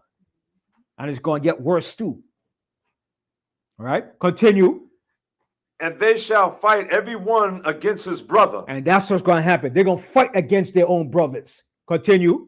And everyone against his neighbor. And everyone against his neighbor. That civil war is coming. Go ahead. City against city. City against city. All right. Kingdom against kingdom. And kingdom against kingdom. Go ahead. And the spirit of Egypt shall fail in the midst thereof. And that's what's happening. The spirit of America is failing. There's no coming back. Go ahead. And I will destroy the counsel thereof. And that's what the Most High is doing. He's destroying the counsel of this country. They ain't got no more wisdom. They ain't got no good counselors. Trump ain't got no counselors advising him what he's doing. What you're doing right, Mr. President. You're going to make America great again. And he's falling for the delusion because they're all deluded to believe what he's doing is right. They don't have no more counsel. The Most High is destroying all the wise men out of Edom. All right, go ahead. And they shall seek to the idols. And they're going to seek to their idols. Go ahead. And to the charmers. And to their charmers, to their monthly prognosticators, their soothsayers. All right, go ahead. And to them that have familiar spirits. And they're going to seek those that have familiar spirits, which are demons. Demons. Okay, go ahead. And to the wizards. And to the wizards. Go ahead. And the Egyptians will I give over into the hand of a cruel lord. And who's that cruel lord right now? Teflon Don. He's a cruel lord. And he's being cruel to his own people too. Even his MAGA supporters. Go ahead. And a fierce king shall rule over them, said the Lord. Now jump to the 14th verse. Jump to the 14th verse. And this the part that the Most High is doing right now, why you see America's in the condition that it is in right now. The 14th verse. Isaiah 19, verse 14. The Lord Yahweh hath mingled a perverse spirit in the midst thereof. That's what the Most High is doing. He has mingled a perverse spirit in the midst thereof. What's a perverse spirit? Something that's different from the normal. And that's what's going through America, a perverse spirit. All right, go ahead. And they have caused Egypt to err in every work thereof. And they're causing them to err in every work that they put their hands to do. Everything that they say or do is causing them to err. And it's causing them to look like a bunch of idiots in front of the whole world. Just by Elon Musk's son telling Donald Trump, shut the F up. Shh. A little boy telling a grown man, shh, shh. 4 years old. He's telling Trump, shh, shh. You're not the president. Go away. Imagine that. So the Most High has caused them to err in every work that they do. Read that verse again. And we're going to pull up that video too. The Lord Yahweh have mingled a perverse spirit in the midst thereof, and they have caused Egypt to err in every work thereof, as a drunken man staggered in his vomit. And they're staggering in their vomit. And get Hebrews 2:16. They're staggering in their vomit. Well, we're going to put up first the one with Jasmine Crockett, which is going to be fair use of these videos of Jasmine Crockett, and the one of Elon Musk and his son. Fair use of these videos is only for entertainment or what you call educational purposes. Fair use of those videos. All right, but we're going to read this scripture here in Habakkuk 2:14. Habakkuk, yeah, I'm sorry. I told you Hebrew. I'm sorry. Habakkuk 2:16. Reading out the book of Habakkuk, chapter 2, verse 16. Thou art filled with shame for glory. See, the Most High said America is all their glory is going to be filled with shame. Anything that they had for glorious time is going to be shame. So they're full with shame for glory. Go ahead. Drink thou also, and let thy foreskin be uncovered. So when the Most High said, let your foreskin be uncovered. What is your foreskin? Your foreskin represents your penis. A man's penis is supposed to be circumcised. So the Most High is showing them in an uncircumcised fashion. And he's going to show to the whole world that they're uncircumcised, they're unclean, and all their filthiness is being exposed to the world. And he's going to use Teflon Don to do that. He's using Teflon Don to expose them to the world. Read that verse again. Thou art filled with shame for glory. So all their glory is going to be filled with shame right now. Go ahead. Drink thou also, and let thy foreskin be uncovered. So when you drink and you get drunk, what happened? You become lousy, filthy, debauched. You have no shame. You even expose yourself because you're drunk. So that's what the Most High is doing. The Most High said, drink now, so you could be exposed to the world. Go ahead. The cup of the Lord Yahweh's right hand shall be turned unto thee. So the cup of the Most High's right hand, the cup of his fury, is going to be passed on to them now. Go ahead. And shameful spewing shall be on thy glory. And the Most High said, a shameful spewing is going to be on their glory. Part of their glory is for the president to be in the Oval Office, sitting in that position in authority, not some little child telling you, shh, shh, shh, you're not the president, go away. That's embarrassing. The whole world saw that. A little 4-year-old brat that has no business in there telling the president, shh, shh. And Trump is looking at him talking. He's talking to Trump. At first he said, shut your effing mouth. That's what he said. Shut your effing mouth. You're not the president. Yeah, a little sucker as that. Then he said, shh, you're not the president. Go away. So what he is saying, you're not the president. My daddy is the president. He is speaking. Shut your mouth. And Trump was there looking all orange, getting orange. Couldn't say nothing. A little boy is putting him to shame. So the Most High is using him to put this country to shame. That's something that never happened in the history of America. A little friggin' white boy, 4 years old.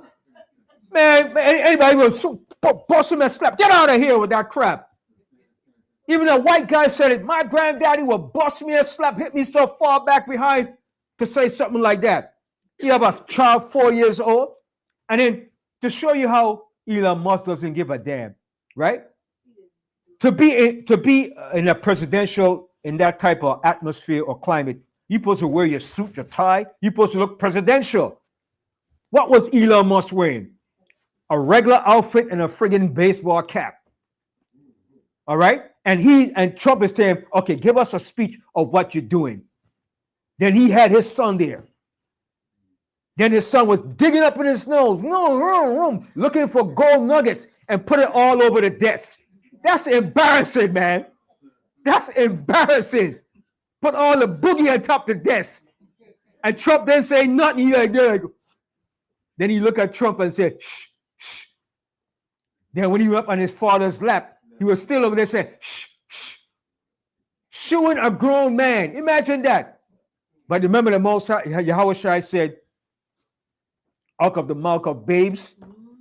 All right. The Most High had a little babes exposing them to the whole world. And that's embarrassing to America. That's so embarrassing, man. That never happened to no president ever in this country.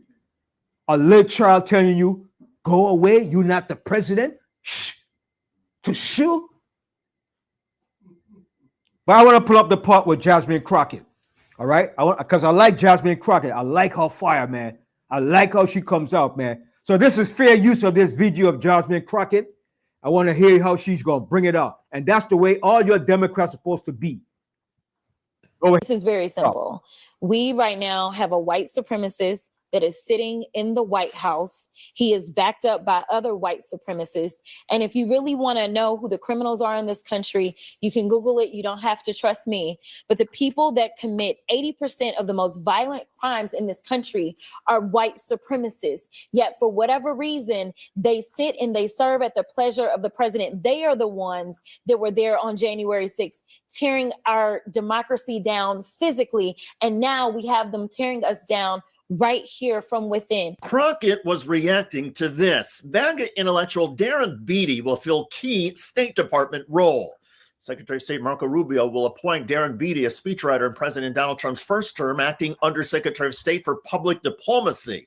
Just months ago, Beattie tweeted this. Competent white men must be in charge if you want things to work. Unfortunately, our entire national ideology is predicated on coddling the feelings of women and minorities and demoralizing competent white men. Beattie has sparked controversy before. In 2018, he was fired from the first Trump White House after attending a conference for white nationalists. Crockett said Beattie needs to go and that he and his MAGA supporters do not deserve any sympathy. That's what's happening right now. I am tired of the white tears. Listen, if you are competent, you are not concerned. When I walk into Congress every single day, you know why I don't feel a way and why you can't make me doubt who I am? Is because I know that I had to work 10 times as hard as they did just to get into the seat. When you look and you compare me to Marjorie Taylor Greene or me to Lauren Boebert, there is no comparison. And that is the life that we have always lived. So the only people that are crying are the mediocre white boys that have been beaten out by people that historically have had to work so much harder.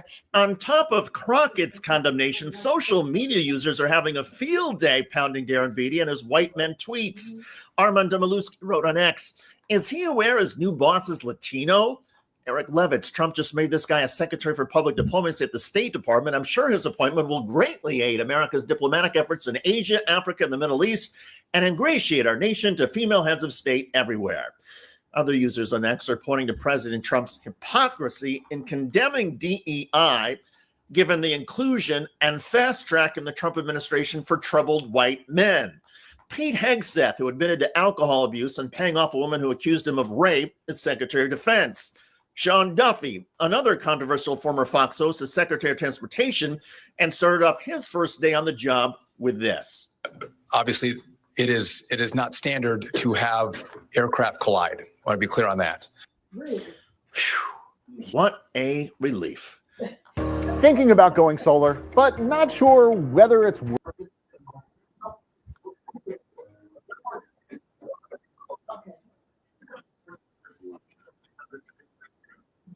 You want to continue it? That was Jasmine Crockett, right? Yeah. Okay. So that was Jasmine Crockett, but I like her. I like her fire, how she comes out. She call them white boys. I like that. I like her fire, man. You know what I mean? I hope she keeps it up, man. You know what I mean? And the Most High protect and watch over her. I like her fire, man. She's putting fire in there behind, man. But that's a fair use of that video. And the next video I want to pull up is a fair use on this video of Elon Musk's little new dictator son telling Teflon Don to shut his mouth. You're not the president. Go away. All right, go ahead. Is to restore democracy. Prices from one year to the next are the same, and they're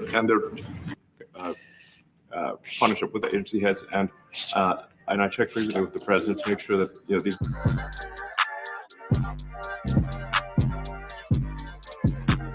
to be signing a very important deal today. It's Doge, and I'm going to ask Elon to tell you a little bit about it. Prices from one year to the next are the same, and they do complain.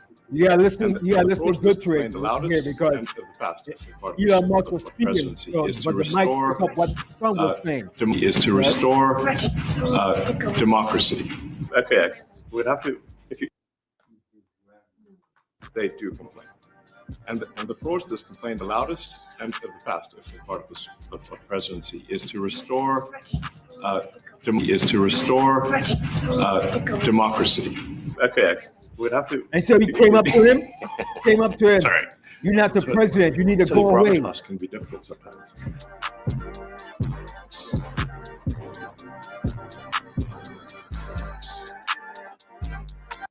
Yep. So that's the Most High exposing America through Donald Trump.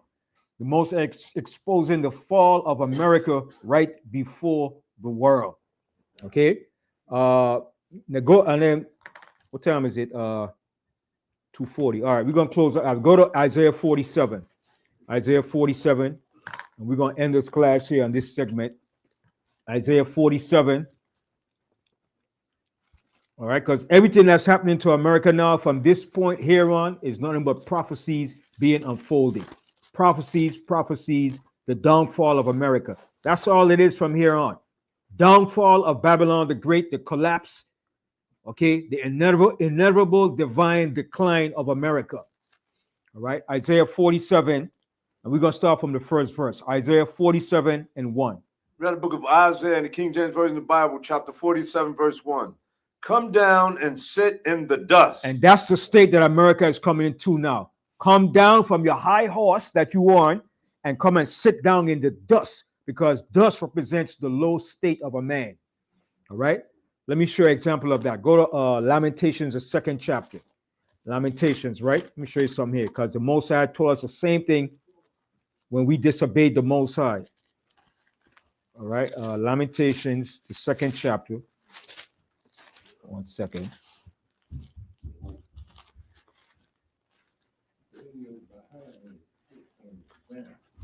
Most High said, come and sit down in the dust.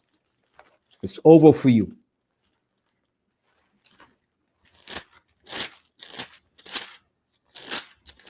Okay, Lamentations, the 2nd chapter, and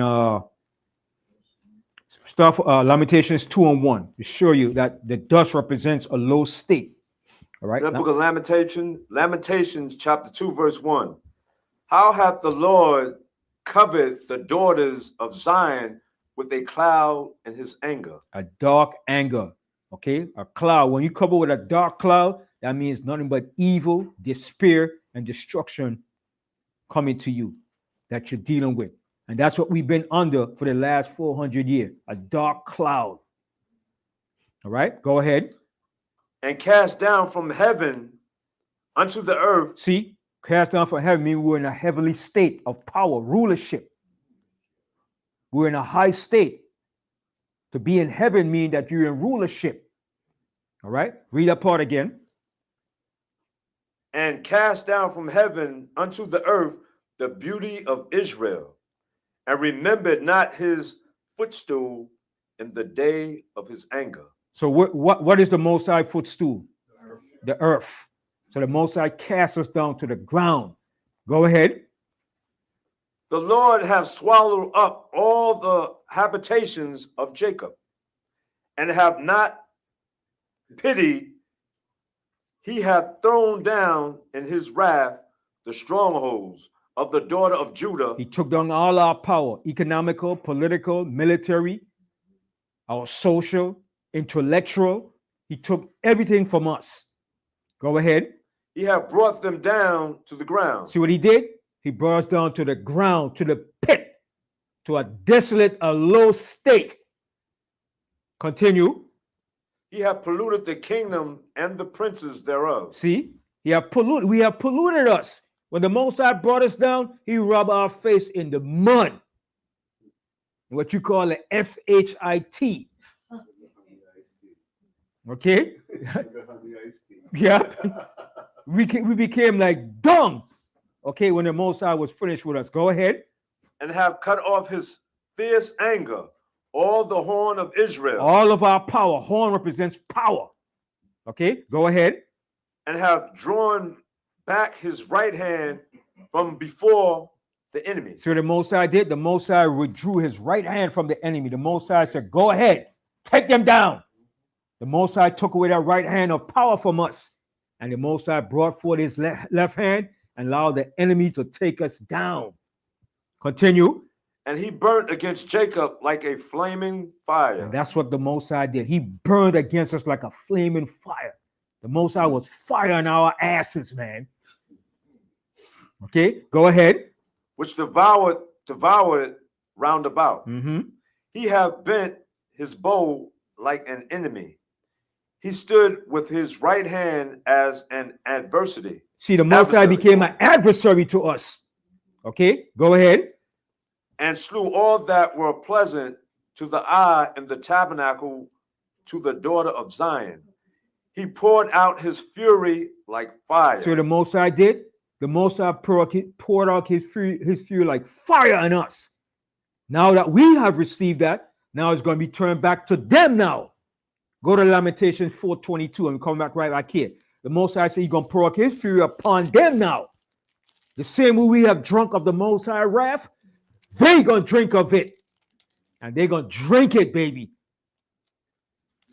And they better not refuse. Well, they ain't going to refuse because they're going to drink it. They ain't going to have no choice but to drink it. Lamentations 4:22. The book of Lamentations, chapter 4, verse 22. The punishment of thine iniquity is accomplished. Mm-hmm. O daughter of Zion, he will no more carry. You know what? Start from 20. The book of Lamentations, chapter 4, verse 20. The breath of his nostrils. Of our nostrils. The anointed. No, read again. The breath of our nostrils. Mm-hmm. The anointed of the Lord Yahweh was taken in their pits. And we were taken into their pits. Slavery, death, destruction, Jim Crowism, Ku Klux Klan, mass incarceration, drug epidemic, you name it. Go ahead. Of whom we said, under his shadow we shall live among the heathen. And that's where we've been living for the last 400 years, under the shadow of the heathen. Okay, go ahead. Rejoice and be glad, O daughter of Edom. So the Most High said, rejoice when you did these things, O daughter of Edom. Rejoice. Have your time now. Have your sweet tea in the sun. Sit back and relax and laugh and enjoy it. And that's what they did for the last 400 years. Go ahead. That dwelleth in the land of Uz, the cup also shall pass through unto thee. See, that cup, that same cup that we drunk, is going to pass unto them. Go ahead. Thou shalt be drunken. Yeah, they're going to be drunken. They're going to be drunken, all right. Go ahead. And shall make thyself naked. They're going to be exposed to the whole world. The Most High is exposing them to the whole world. Okay, go ahead. The punishment of thine iniquity is accomplished. O daughter of Zion, he will no more carry thee away into captivity. Hallelujah. Hallelujah. It's over. Okay, go ahead. He will visit thine iniquity, O daughter of Edom. He will discover thy sin. And that's what he's doing now, using Teflon Don. Okay, go back to Lamentations. We're going to finish reading. We're going back to Isaiah 47. So read Lamentations. We left 2 and 4. Read that. Finish that. Yeah, I read the book of Lamentations, chapter 2, verse 4. He had bent his bow like an enemy. He stood with his right hand as an adversary, and slew all that were pleasant to the eye in the tabernacle of the daughter of Zion. And that's what the Most High did to us. The Most High became an enemy to us, man. All right, go ahead. He poured out his fury like fire. I'm sure the Most High loves fire. The Most High likes fire. All right, go ahead. The Lord was as an enemy. Mm-hmm. He has swallowed up Israel. He has swallowed up all her palaces. He hath destroyed his strongholds, and have increased in the daughter of Judah mourning and lamentation. All right. That's it. Now go back. Now it's showing you. Go back to Isaiah 47. So when it says, come down and sit in the dust means come down and sit in a low estate of embarrassment, shame, demise, decline, collapse. Whatever adjective or noun you want to put to it, that's what's going to be fit into America. Decline, despair, destruction, poverty, revenge. All that is coming to America. Payback. You know the old saying, payback is a B. All right. Go ahead. Read the book of Isaiah chapter 47 verse 1. Come down and sit in the dust, O virgin daughter of Babylon. Sit on the ground. There's no throne. There's no more throne for you, America. Go ahead. O daughter of the Chaldeans, but thou shalt no more be called tender and delicate. And America is no more going to be called tender and delicate. Oh, we so innocent, pure. Nothing ever happened to us. They got away with everything that they did. Who's what the scripture Zechariah said, whose possessors slay them and hold themselves not guilty. For all these years, they did what they did and got away with it. No more of that. That's coming to an end now. All right, go ahead. Take the milestones and grind meal. Yeah, hard times are coming now. You kick out all the immigrants, now you have to do those jobs. Do the job the migrants are doing. Since you claim you don't need the migrants, who's going to pick your watermelons, your pecans, your strawberries, your oranges? Who's going to pick those stuff? Are the MAGA supporters going to do that?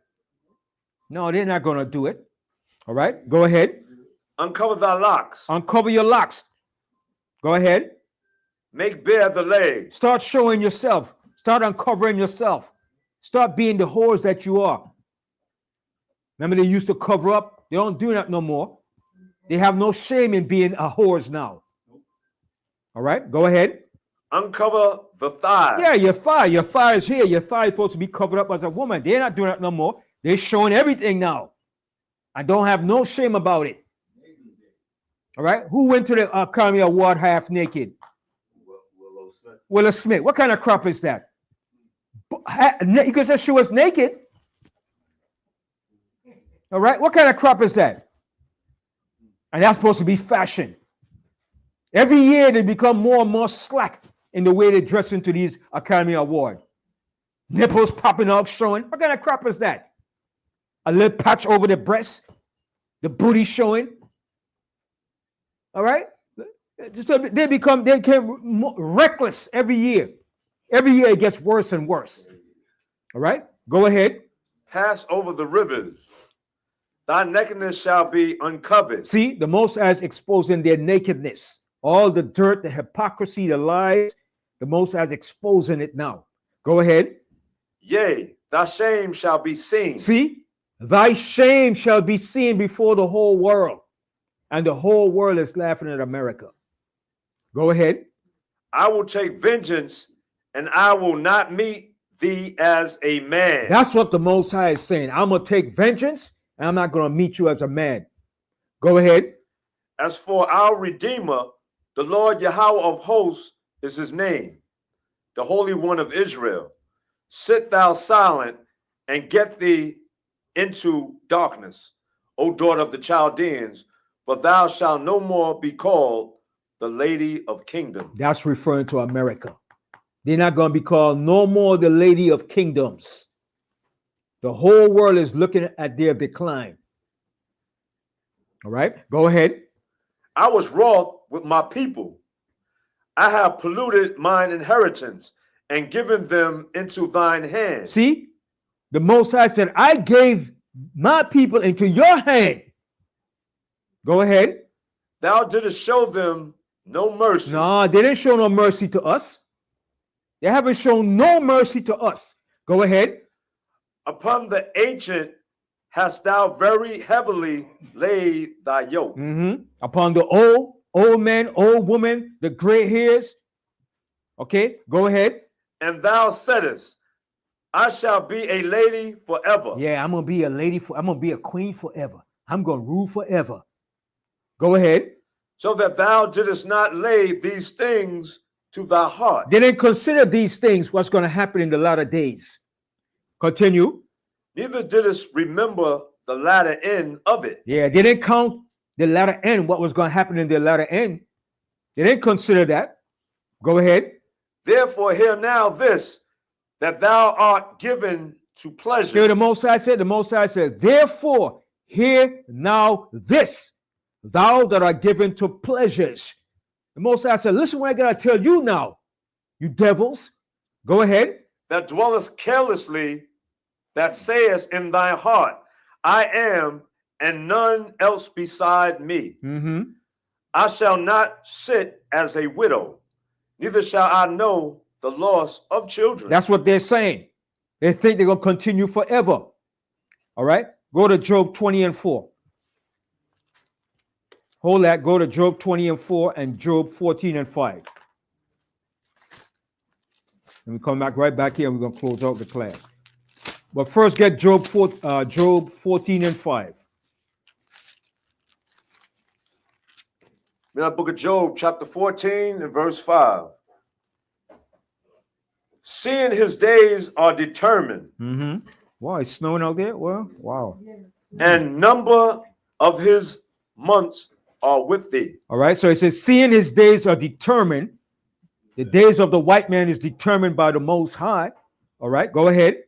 Thou hast appointed his bounds that he cannot pass. So the Most High has appointed his bounds. The Most High set a boundary for him that he can't pass over or go beyond. All right, so his days are numbered. Now go to Job 20. Job 20 and read the fourth verse. Read the book of Job, chapter 20, verse 4. Knowest thou not this of old, since man was placed upon earth, that the triumphing of the wicked is short? The triumphing, the glorying, the boasting, the great revenues, the manifest destiny attitude. Okay, that triumphant is short. All right, go ahead. And the joy of the hypocrite, but for a moment. And they are hypocrites. The joy of the hypocrite is just for a moment. They are hypocrites. Hold that and go to Isaiah 10 real quick. Isaiah 10. Most likely he's going to send a hypocritical nation against us. I get a precept? Yes. This is Psalms chapter 49 and verse 11. Their inward thought is that their houses shall continue forever. Yeah, and that's what they think, that their rulership is going to last forever. Go ahead. And their dwelling places to all generations. And their dwelling place is going to last for every generation all around the world forever. Right? Psalms 49:11. Mm-hmm. They call their lands after their own name. And that's what they do. They call all the lands after their own name. What did Trump just call the Gulf of Mexico now? He changed it. It's called the Gulf of America.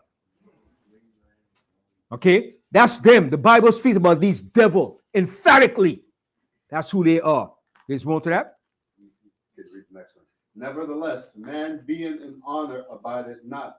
He is like the beast that perish. And he's like going to be a beast that's going to perish. He's going to be like an old lion that perisheth. Okay? And an old lion that perisheth is a disgrace and a shame. Because nobody takes down a lion. All right? What scripture you said? Go to Isaiah the 10th chapter. Isaiah 10 and read the 6th verse. Read the book of Isaiah chapter 10, verse 6. I will send him against a hypocritical nation. This is twofold. That was speaking about us too, because read the verse before. Read the 5th verse. Isaiah chapter 10, verse 5. O Assyrian. The Assyrian was a superpower at that time. Under Sennacherib, under what's his name? Next, the famous one. It was Sennacherib, Tiglath-Pileser, and what's the other one name? I forget his name, but it's gonna come back to me. The Assyrian was a mighty superpower, and America is also compared to the Assyrians. All right. So read again. O Assyrian, the rod of my anger and the staff in their hand is mine indignation. So the Most High was using the Assyrian as a power to punish Israel. So there was like a rod in the Most High's hand. The Most High put his rod in the hand of the Assyrian to punish Israel. All right, read the next verse. I will send him against an hypocritical nation. He was speaking to us. We were hypocrites back then. Now, who's the hypocritical nation today now? America.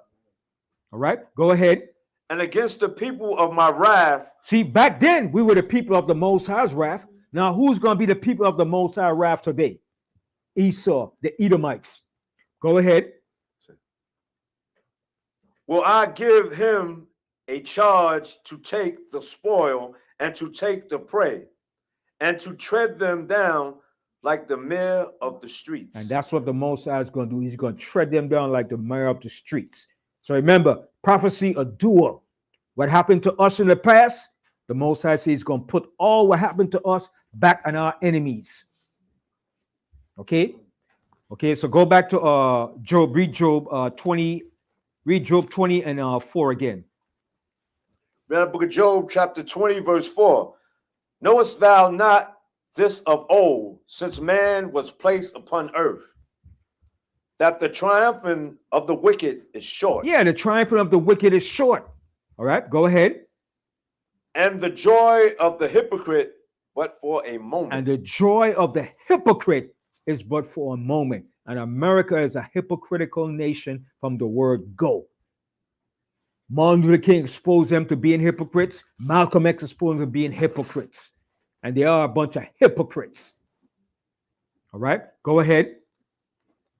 Though his excellency mount up to the heavens and his head reach unto the clouds. So he boasts and exalts himself, proud, arrogant, boasting with their technology. Because that's what they glory into, their technology. That's their pride and their joy, their technology. Continue. Yet he shall perish forever like his own dung. And that's he's going to perish like his own doo-doo. All right, go ahead. They which have seen him shall say, where is he? And that's what the people going to say, where is he? I thought he was a superpower. Everybody goes, where is he? Who that? Go ahead. He shall fly away as a dream, and shall not be found. Yea, he shall be chased away as a vision of the night. And that's what's coming to America. They're going to be chased away. You hear what Trump, Elon Musk's son say? Go away. You're not the president. The little dude was prophesying his destruction. He didn't know what he was saying, but he was prophesying destruction. Go away. You're not the president. Imagine that. How could a little dude, 4-year-old, say something like that? Shh, shh. You're not the president. Go away. And he was up in his face telling them too.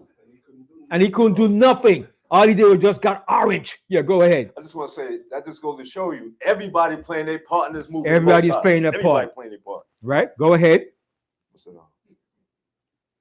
The eye also which saw him shall see him no more. Neither shall his place any more behold. The eye also which saw him shall see him no more. Neither shall his place any more behold him. That's right. All right. So let's go back to Isaiah 47 and we're going to wrap it up. Isaiah 47. So that one? No, what we left off. We're in the 6th verse now. Yeah. Read the book of Isaiah, chapter 47, verse 6. I was wroth with my people. Oh no, we read that. Okay. We are might be 9. Yeah, we're 9. We're 9 now. No, yeah. 8. Hold on. No, 9. I read 9 verse. 9. Yeah, 9. You're right. Yeah. Read the book of Isaiah, chapter 47, verse 9. But these 2 things shall come to thee in a moment, in one day: the loss of children, and widowhood. They shall come upon thee in their perfection for the multitude of thy sorceries. So the Most High said, it shall come upon thee in their perfection. In their perfection for the multitude of thy sorceries.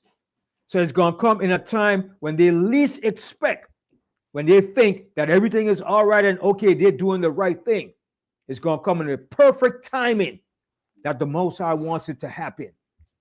All right, go ahead. And for the great abundance of thine enchantments. And that's how they rule this world, with sorceries and enchantment. That's how they're able to keep the people deceived and under their control. Continue. For thou hast trusted in thy wickedness. Thou hast said, none seeth me.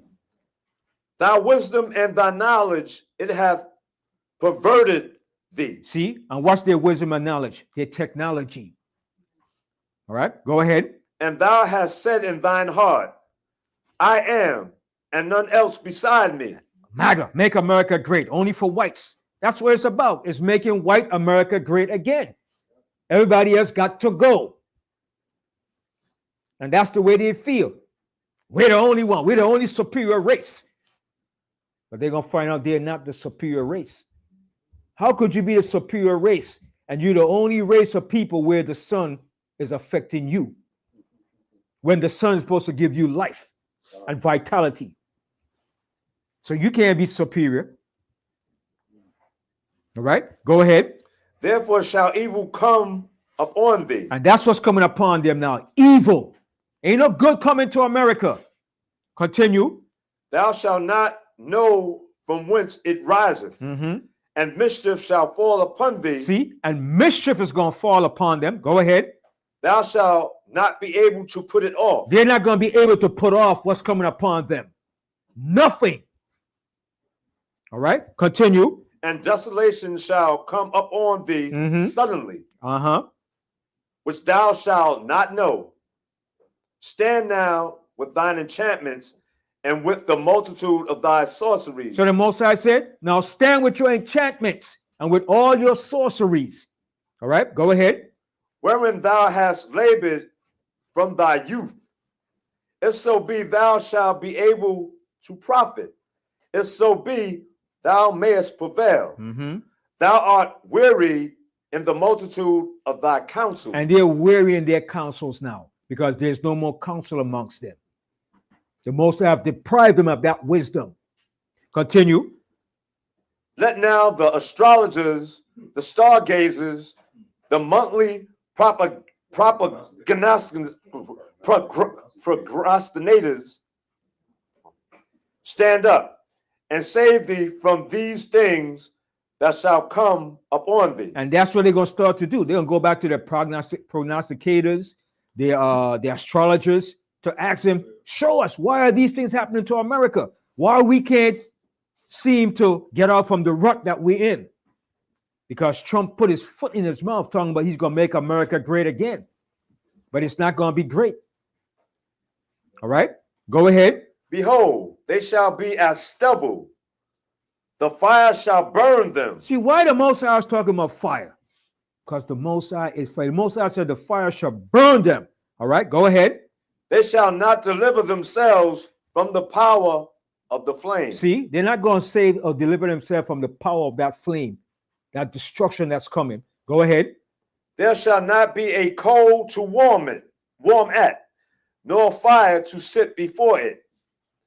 Thus shall they be unto thee with whom thou hast labored, even thy merchants from thy youth.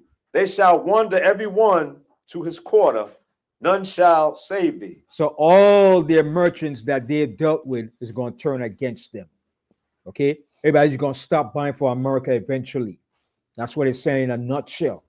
All they that were your merchants, that were confederate with you, they're going to turn against you.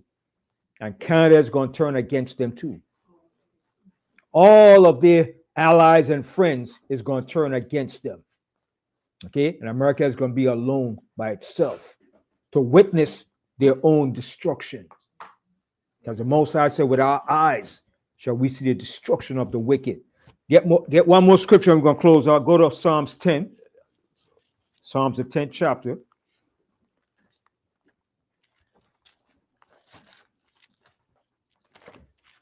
The book of Psalms, chapter 10, verse. I'm going to tell you, hold on.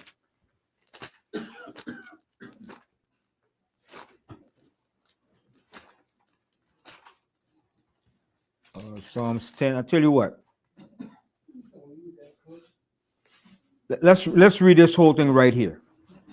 But the part I really want to get is to the ending part of it.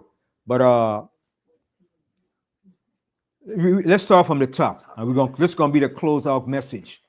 We have the book of Psalms, chapter 10, verse 1. Why standest thou far off, O Lord, Yahweh? Why hidest thyself in the times of trouble?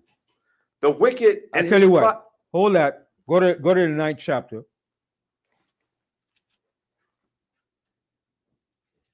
And start here from the 14th verse. Psalms 9 and 14. Read the book of Psalms, chapter 9, verse 14. That I may show forth all thy praise in the gates of the daughter of Zion. Mm-hmm. I will rejoice in thy salvation. See, and that's what we have to rejoice in, the salvation that the Most High is bringing for us. All right, go ahead. The heathen are sunk down in the pit. See, the heathens are going to be sunk down in the pit. Okay, go ahead. That they made. The pit that they made, they're going to sink into that pit. All right, go ahead. In the net which they hid is their loss. No. Zechariah. In the net which they hid is their own foot taken. Right. So they're going to be taken to their own mess. Zechariah, you don't have to get your glasses, your glasses, man. All right. Go ahead. I got now next verse right there. Say, the Lord Yahweh is known by the judgment which he executed. The wicked is snared in the work of his own hands. See, they're going to be snared into the work of their own hands. All right, go ahead. Hagen Selah. Mm-hmm. The wicked shall be turned into hell. Yeah, they're going to be turned to hell. All right, go ahead. And all the nations that forget the Most High. Mm-hmm. For the needy shall not always be forgotten. We're not going to be forgotten by the Most High. All right, go ahead. The expectation of the poor shall not perish forever. See, our expectation is we're not going to be poor forever. We're going to be rich. That's why the Most High said the meek shall inherit the earth. That means a whole entire earth. All right, continue. Arise, O Lord Yahweh, let not man prevail. Let the heathen be judged in thy sight. See what David was asking the Most High? Let the heathen be judged in thy sight. And that's what we ask in the Most High. Let these devils be judged in your sight. We're not asking for no peace and love for them. Let them be judged. Go ahead. Put them in fear, O Lord Yahweh, that the nations may know themselves to be but men. Selah. Yeah, and that's all they are. Continue. Now read the 10th chapter now. Psalms chapter 10, verse 1. Thou standest thou afar off, O Lord. Why hidest thyself in times of trouble? Mm-hmm. So that's what our people are saying. Why is the Most High not doing nothing? Why is he allowing this to happen? Because the Most High, he wanted this to go down, to show our people what you're dealing with. Because our people believe America loves them. And the Most High allowed Trump to win, to be exposed as the wicked. So we could see it as a people, and so the whole world could see that the wicked is ruling. Because he's not hiding his wickedness. They're not hiding what they're about. They're telling you every day what they're about. All right, continue. The wicked in his pride doth persecute the poor. See, that's what they're doing. The wicked in his pride does persecute the poor. In his pride, that's what he's doing. He's supposed to do that. He's the devil. That's his nature. It's in his DNA. He can't help it. Go ahead. let them be taken in the devices that they have imagined. See what David said? This was the prayer he was praying for us and against the wicked. He said, let them be taken in the devices that they have imagined. Whatever they think of, let it be upon them. Because they're thinking it before they do it. How do you think Trump was able to have all those executive orders as soon as he got into office? It takes time to make all those executive orders. Some of those executive orders are some are like 10, 20 pages long. So they had them already in place for him because they knew he was going to be the president. How the hell are you going to have 200 executive orders already in place as soon as he got into the White House? You got to look at those things. All those things already put in place already for him as soon as he got into office and he took office. So they was imagining those things already before he got in. They had it planned out. People blind to these things, man. The man got into office the first day and he signed over 200 executive orders. How is that possible? It takes days and weeks to make all those executive orders. Like I said, some of them are 10 and 20 pages thick. And you have to go through and read every of those things to write it out in the specific terms that you wanted to say what you wanted to say, but not in the language that we understand. It's all planned out, man. It was all planned out. And he signed every last one of them that day when he went to office. Yeah. And you know Trump ain't writing those. So He didn't write it. It's his benefactors. Right. People are giving it. The people that surrounded him wrote those things. All he did was just signed it. The guy was telling him, oh, yes, this is executive order and for all immigrants. Oh, this is great. And he signed it. Then he put up the next one. This is executive order for DAI. Show you. They planned all these and he was just signing. Like I said, all of your elected officials were already selected. I'm going to read it before I close out. All of your elected officials were already selected who was going to be president. Okay? And Trump was already selected to be the president for these last days. I'm going to read that after we finish this here, we're going to close out.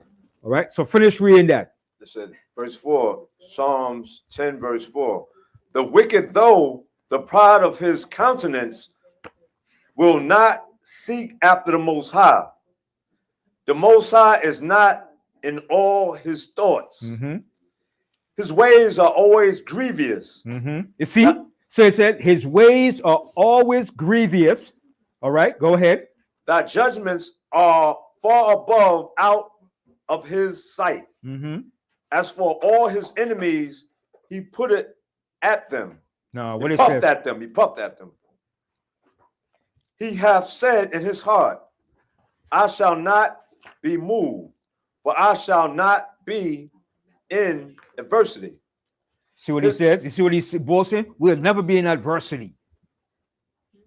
All right, go ahead. His mouth is full of cursing and deceit. See? His mouth is full of cursing and deceit. He curses us every day. All right? Go ahead. And fraud. Under his tongue is mischief and vanity. Mm-hmm. He sitteth in the lurking places of the villages. In the secret places doth he murder the innocent.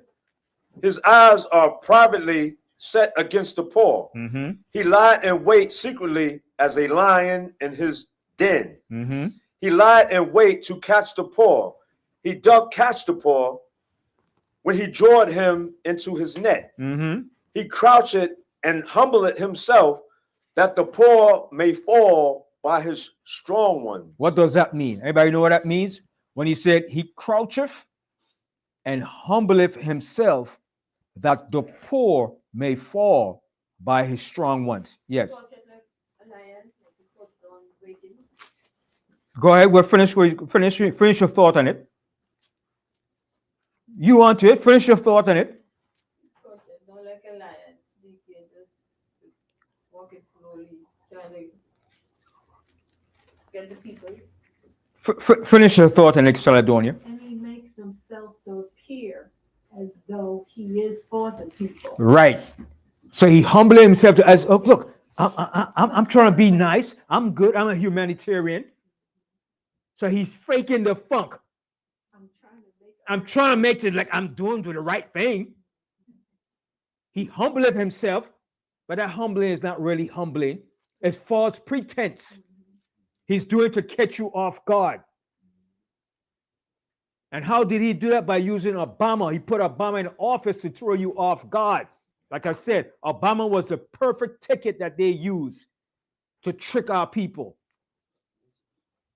And he did that purposely so he could stall time and get his house in order by using Obama. Yes.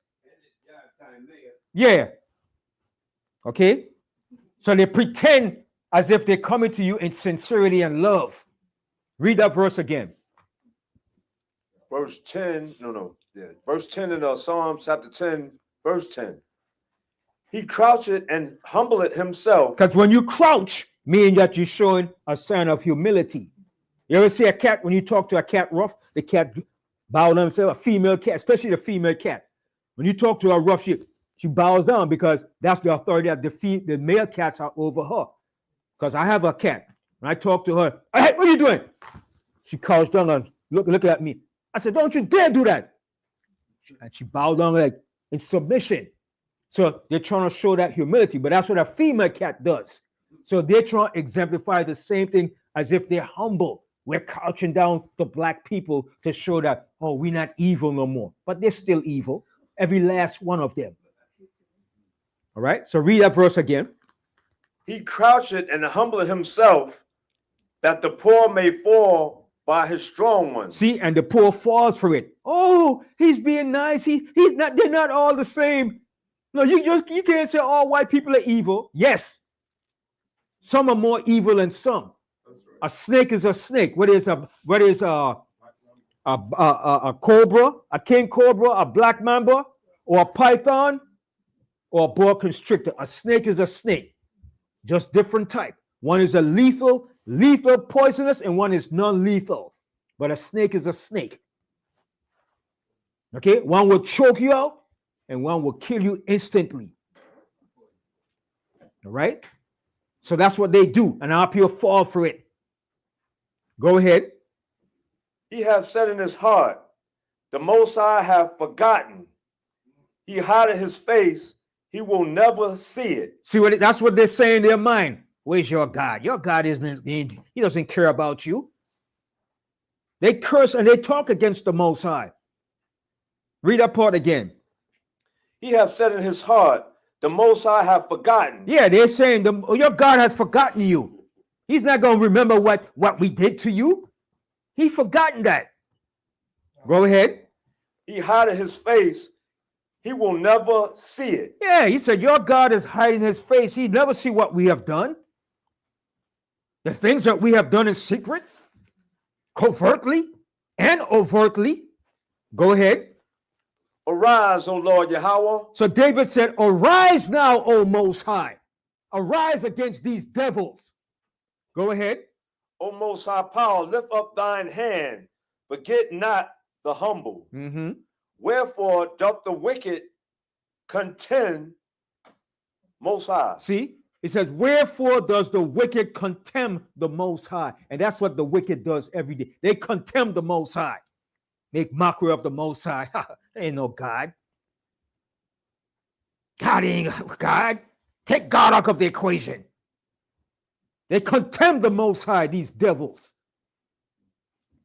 All right, go ahead. He has said in his heart, thou wilt not require it. The Most High is not going to require what we did. That's how pompous and arrogant they are. Continue.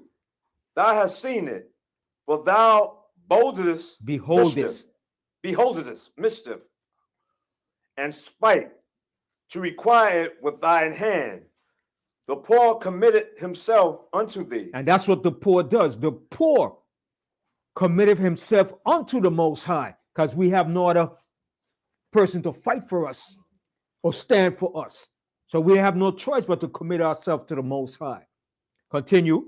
Thou art the helper of the fatherless.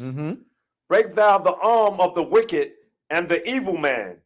Seek out his wickedness till thou find none. The Lord Yahweh is king forever and ever. The heathen are perished out of his hand. Lord Yahweh, thou hast heard the desire of the humble. Thou wilt prepare thy heart. Their heart. Their heart. Thou wilt prepare their heart. Thou wilt cause thine ear to hear. The judge, the fatherless, and the oppressed, that the man of the earth may no more oppress. So who was David talking about? The wicked. See what he said? To judge the fatherless and the oppressed. Who's the oppressed? We are the oppressed. All right? That the man of the earth may no more oppress. Who has been the oppressor for the last 400 years? The devil, the white man. He has been the oppressor for the last 400 years. Okay? One more scripture. I'm going to read this here about the politicians. Go to Psalms 50. Psalms 50. Psalm 55.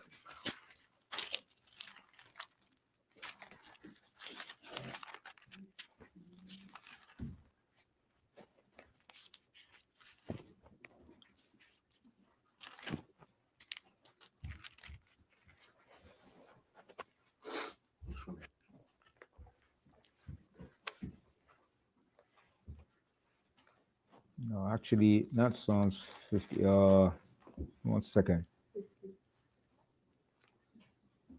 It says, it says, thou thoughtest I was altogether as one as thyself.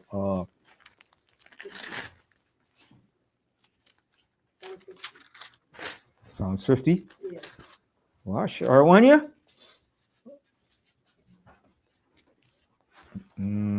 Yeah. All right, sure, I want you. All right.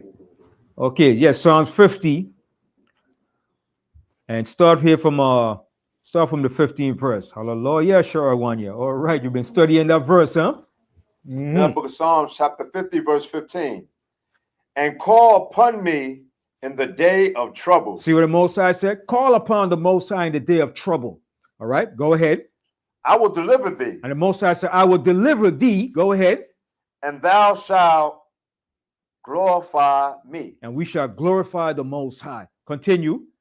But unto the wicked, the Most High said. So the Most High said, but unto the wicked, the Most High saith. Go ahead. What hast thou to do to declare my statute?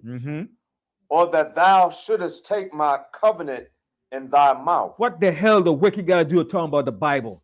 That he's the people of the Most High. God gave him the land of Israel. The wicked have no part in saying nothing about the Bible, that they're the people of the Most High, taking the Most High covenant in their mouth. Go ahead. Seeing thou hatest instruction. And they hate instructions. Go ahead. And castest my words behind thee. How do they cast the Most High words behind them? How do they cast the Most High words behind them? A prime physical example. Think, y'all know, how does a white man cast the Most High words behind him on a physical level? Well, saying the law is done away with. That too, and what else? When you go to the courthouse, what do? He pull out a Bible, right? And say, do you solemnly swear to tell the whole truth? So help me God. And then he have you swear in a Bible, right? And then after that, what he do with the Bible? Close it and put it down. Close it and put it back. Then judge you out of his penal codes. You son of a bastard. So that's how we cast the Most High words behind him. He has no regard for the Most High words. Okay, read that verse again.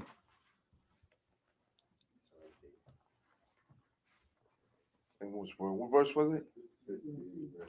17. Yeah, 17. Read the book of Psalms, chapter 50, verse 17. Seeing thou hatest instruction and castest my words behind thee. When thou sawest a thief. Now, who was the thief that he saw? All his explorers. Columbus. All the explorers that came here and stole it, I said he discovered America. When he saw a thief, he didn't condemn them for being a thief. He exalted them, gave them holidays, and propped them up. George Washington. All right? When thou sawest a thief, go ahead. Then thou consentedest with him. What does consent mean? You agree with it. You didn't condemn it. You didn't say it was wrong or evil. You justified it. And you put it up highly exalted in your history books. Continue. And hast been partakers with adulterers. And they have been partakers with adulterers. All right? So they're complicit in every evil that they have done in this country. Continue. Thou givest thy mouth to evil. And that's what they do. They give their mouth to evil. Go ahead. And thy tongue frameth deceit. And their tongue framed deceit. Everything about them is about deceit. Continue. Thou sittest and speakest against thy brother. Who is their brother? Us. They speak against us every day. All right, go ahead. Thou slanderest this, thy own mother's son. And they slander us. Go ahead. These things hast thou done. So the Most High said, these things you have done. You did these things. Go ahead. And I kept silence. And the Most High was silent. The Most High didn't judge them. The Most High didn't do nothing. It seemed like the Most High went along with it. He agreed with it, right? Go ahead. Thou thoughtest that I was altogether such and one as thyself. Yeah, they thought the Most High was like them. He agreed with it. God has to be white. God favored us. Yes. Manifest destiny. God has to be like us. He has to be white for allow us to do what we're doing. But the Most High had to allow it so they could be manifested as the wicked. So we could have the evidence and the proof to condemn them when the time comes. The proof. When you go to a courthouse, right? You must have the evidence, right? To convict a person, right? So we got the evidence to convict them for the crimes they have committed against us. And every one of the verdicts is going to be guilty. Guilty. We're going to read it down from 1 to 100. Guilty. Guilty for murder. Guilty kidnapping. Guilty falsifying history. Guilty lying. Guilty for everything. Okay? Every sentence is going to be guilty. It ain't going to be not one going to be said not guilty. They're all going to be guilty. Guilty. Guilty. And the final punishment is death. Because the Most High said, he that kidnappeth a man, if he be found in your hands, he shall be what? He shall be surely put to death. Are we the kidnap? Are we still in his hands? Yes. So he's guilty. Every one of the verdicts is going to be guilty. Verdict, guilty, guilty, guilty. They did it to us. They never found us innocent for nothing. Or he's guilty as charged, Your Honor.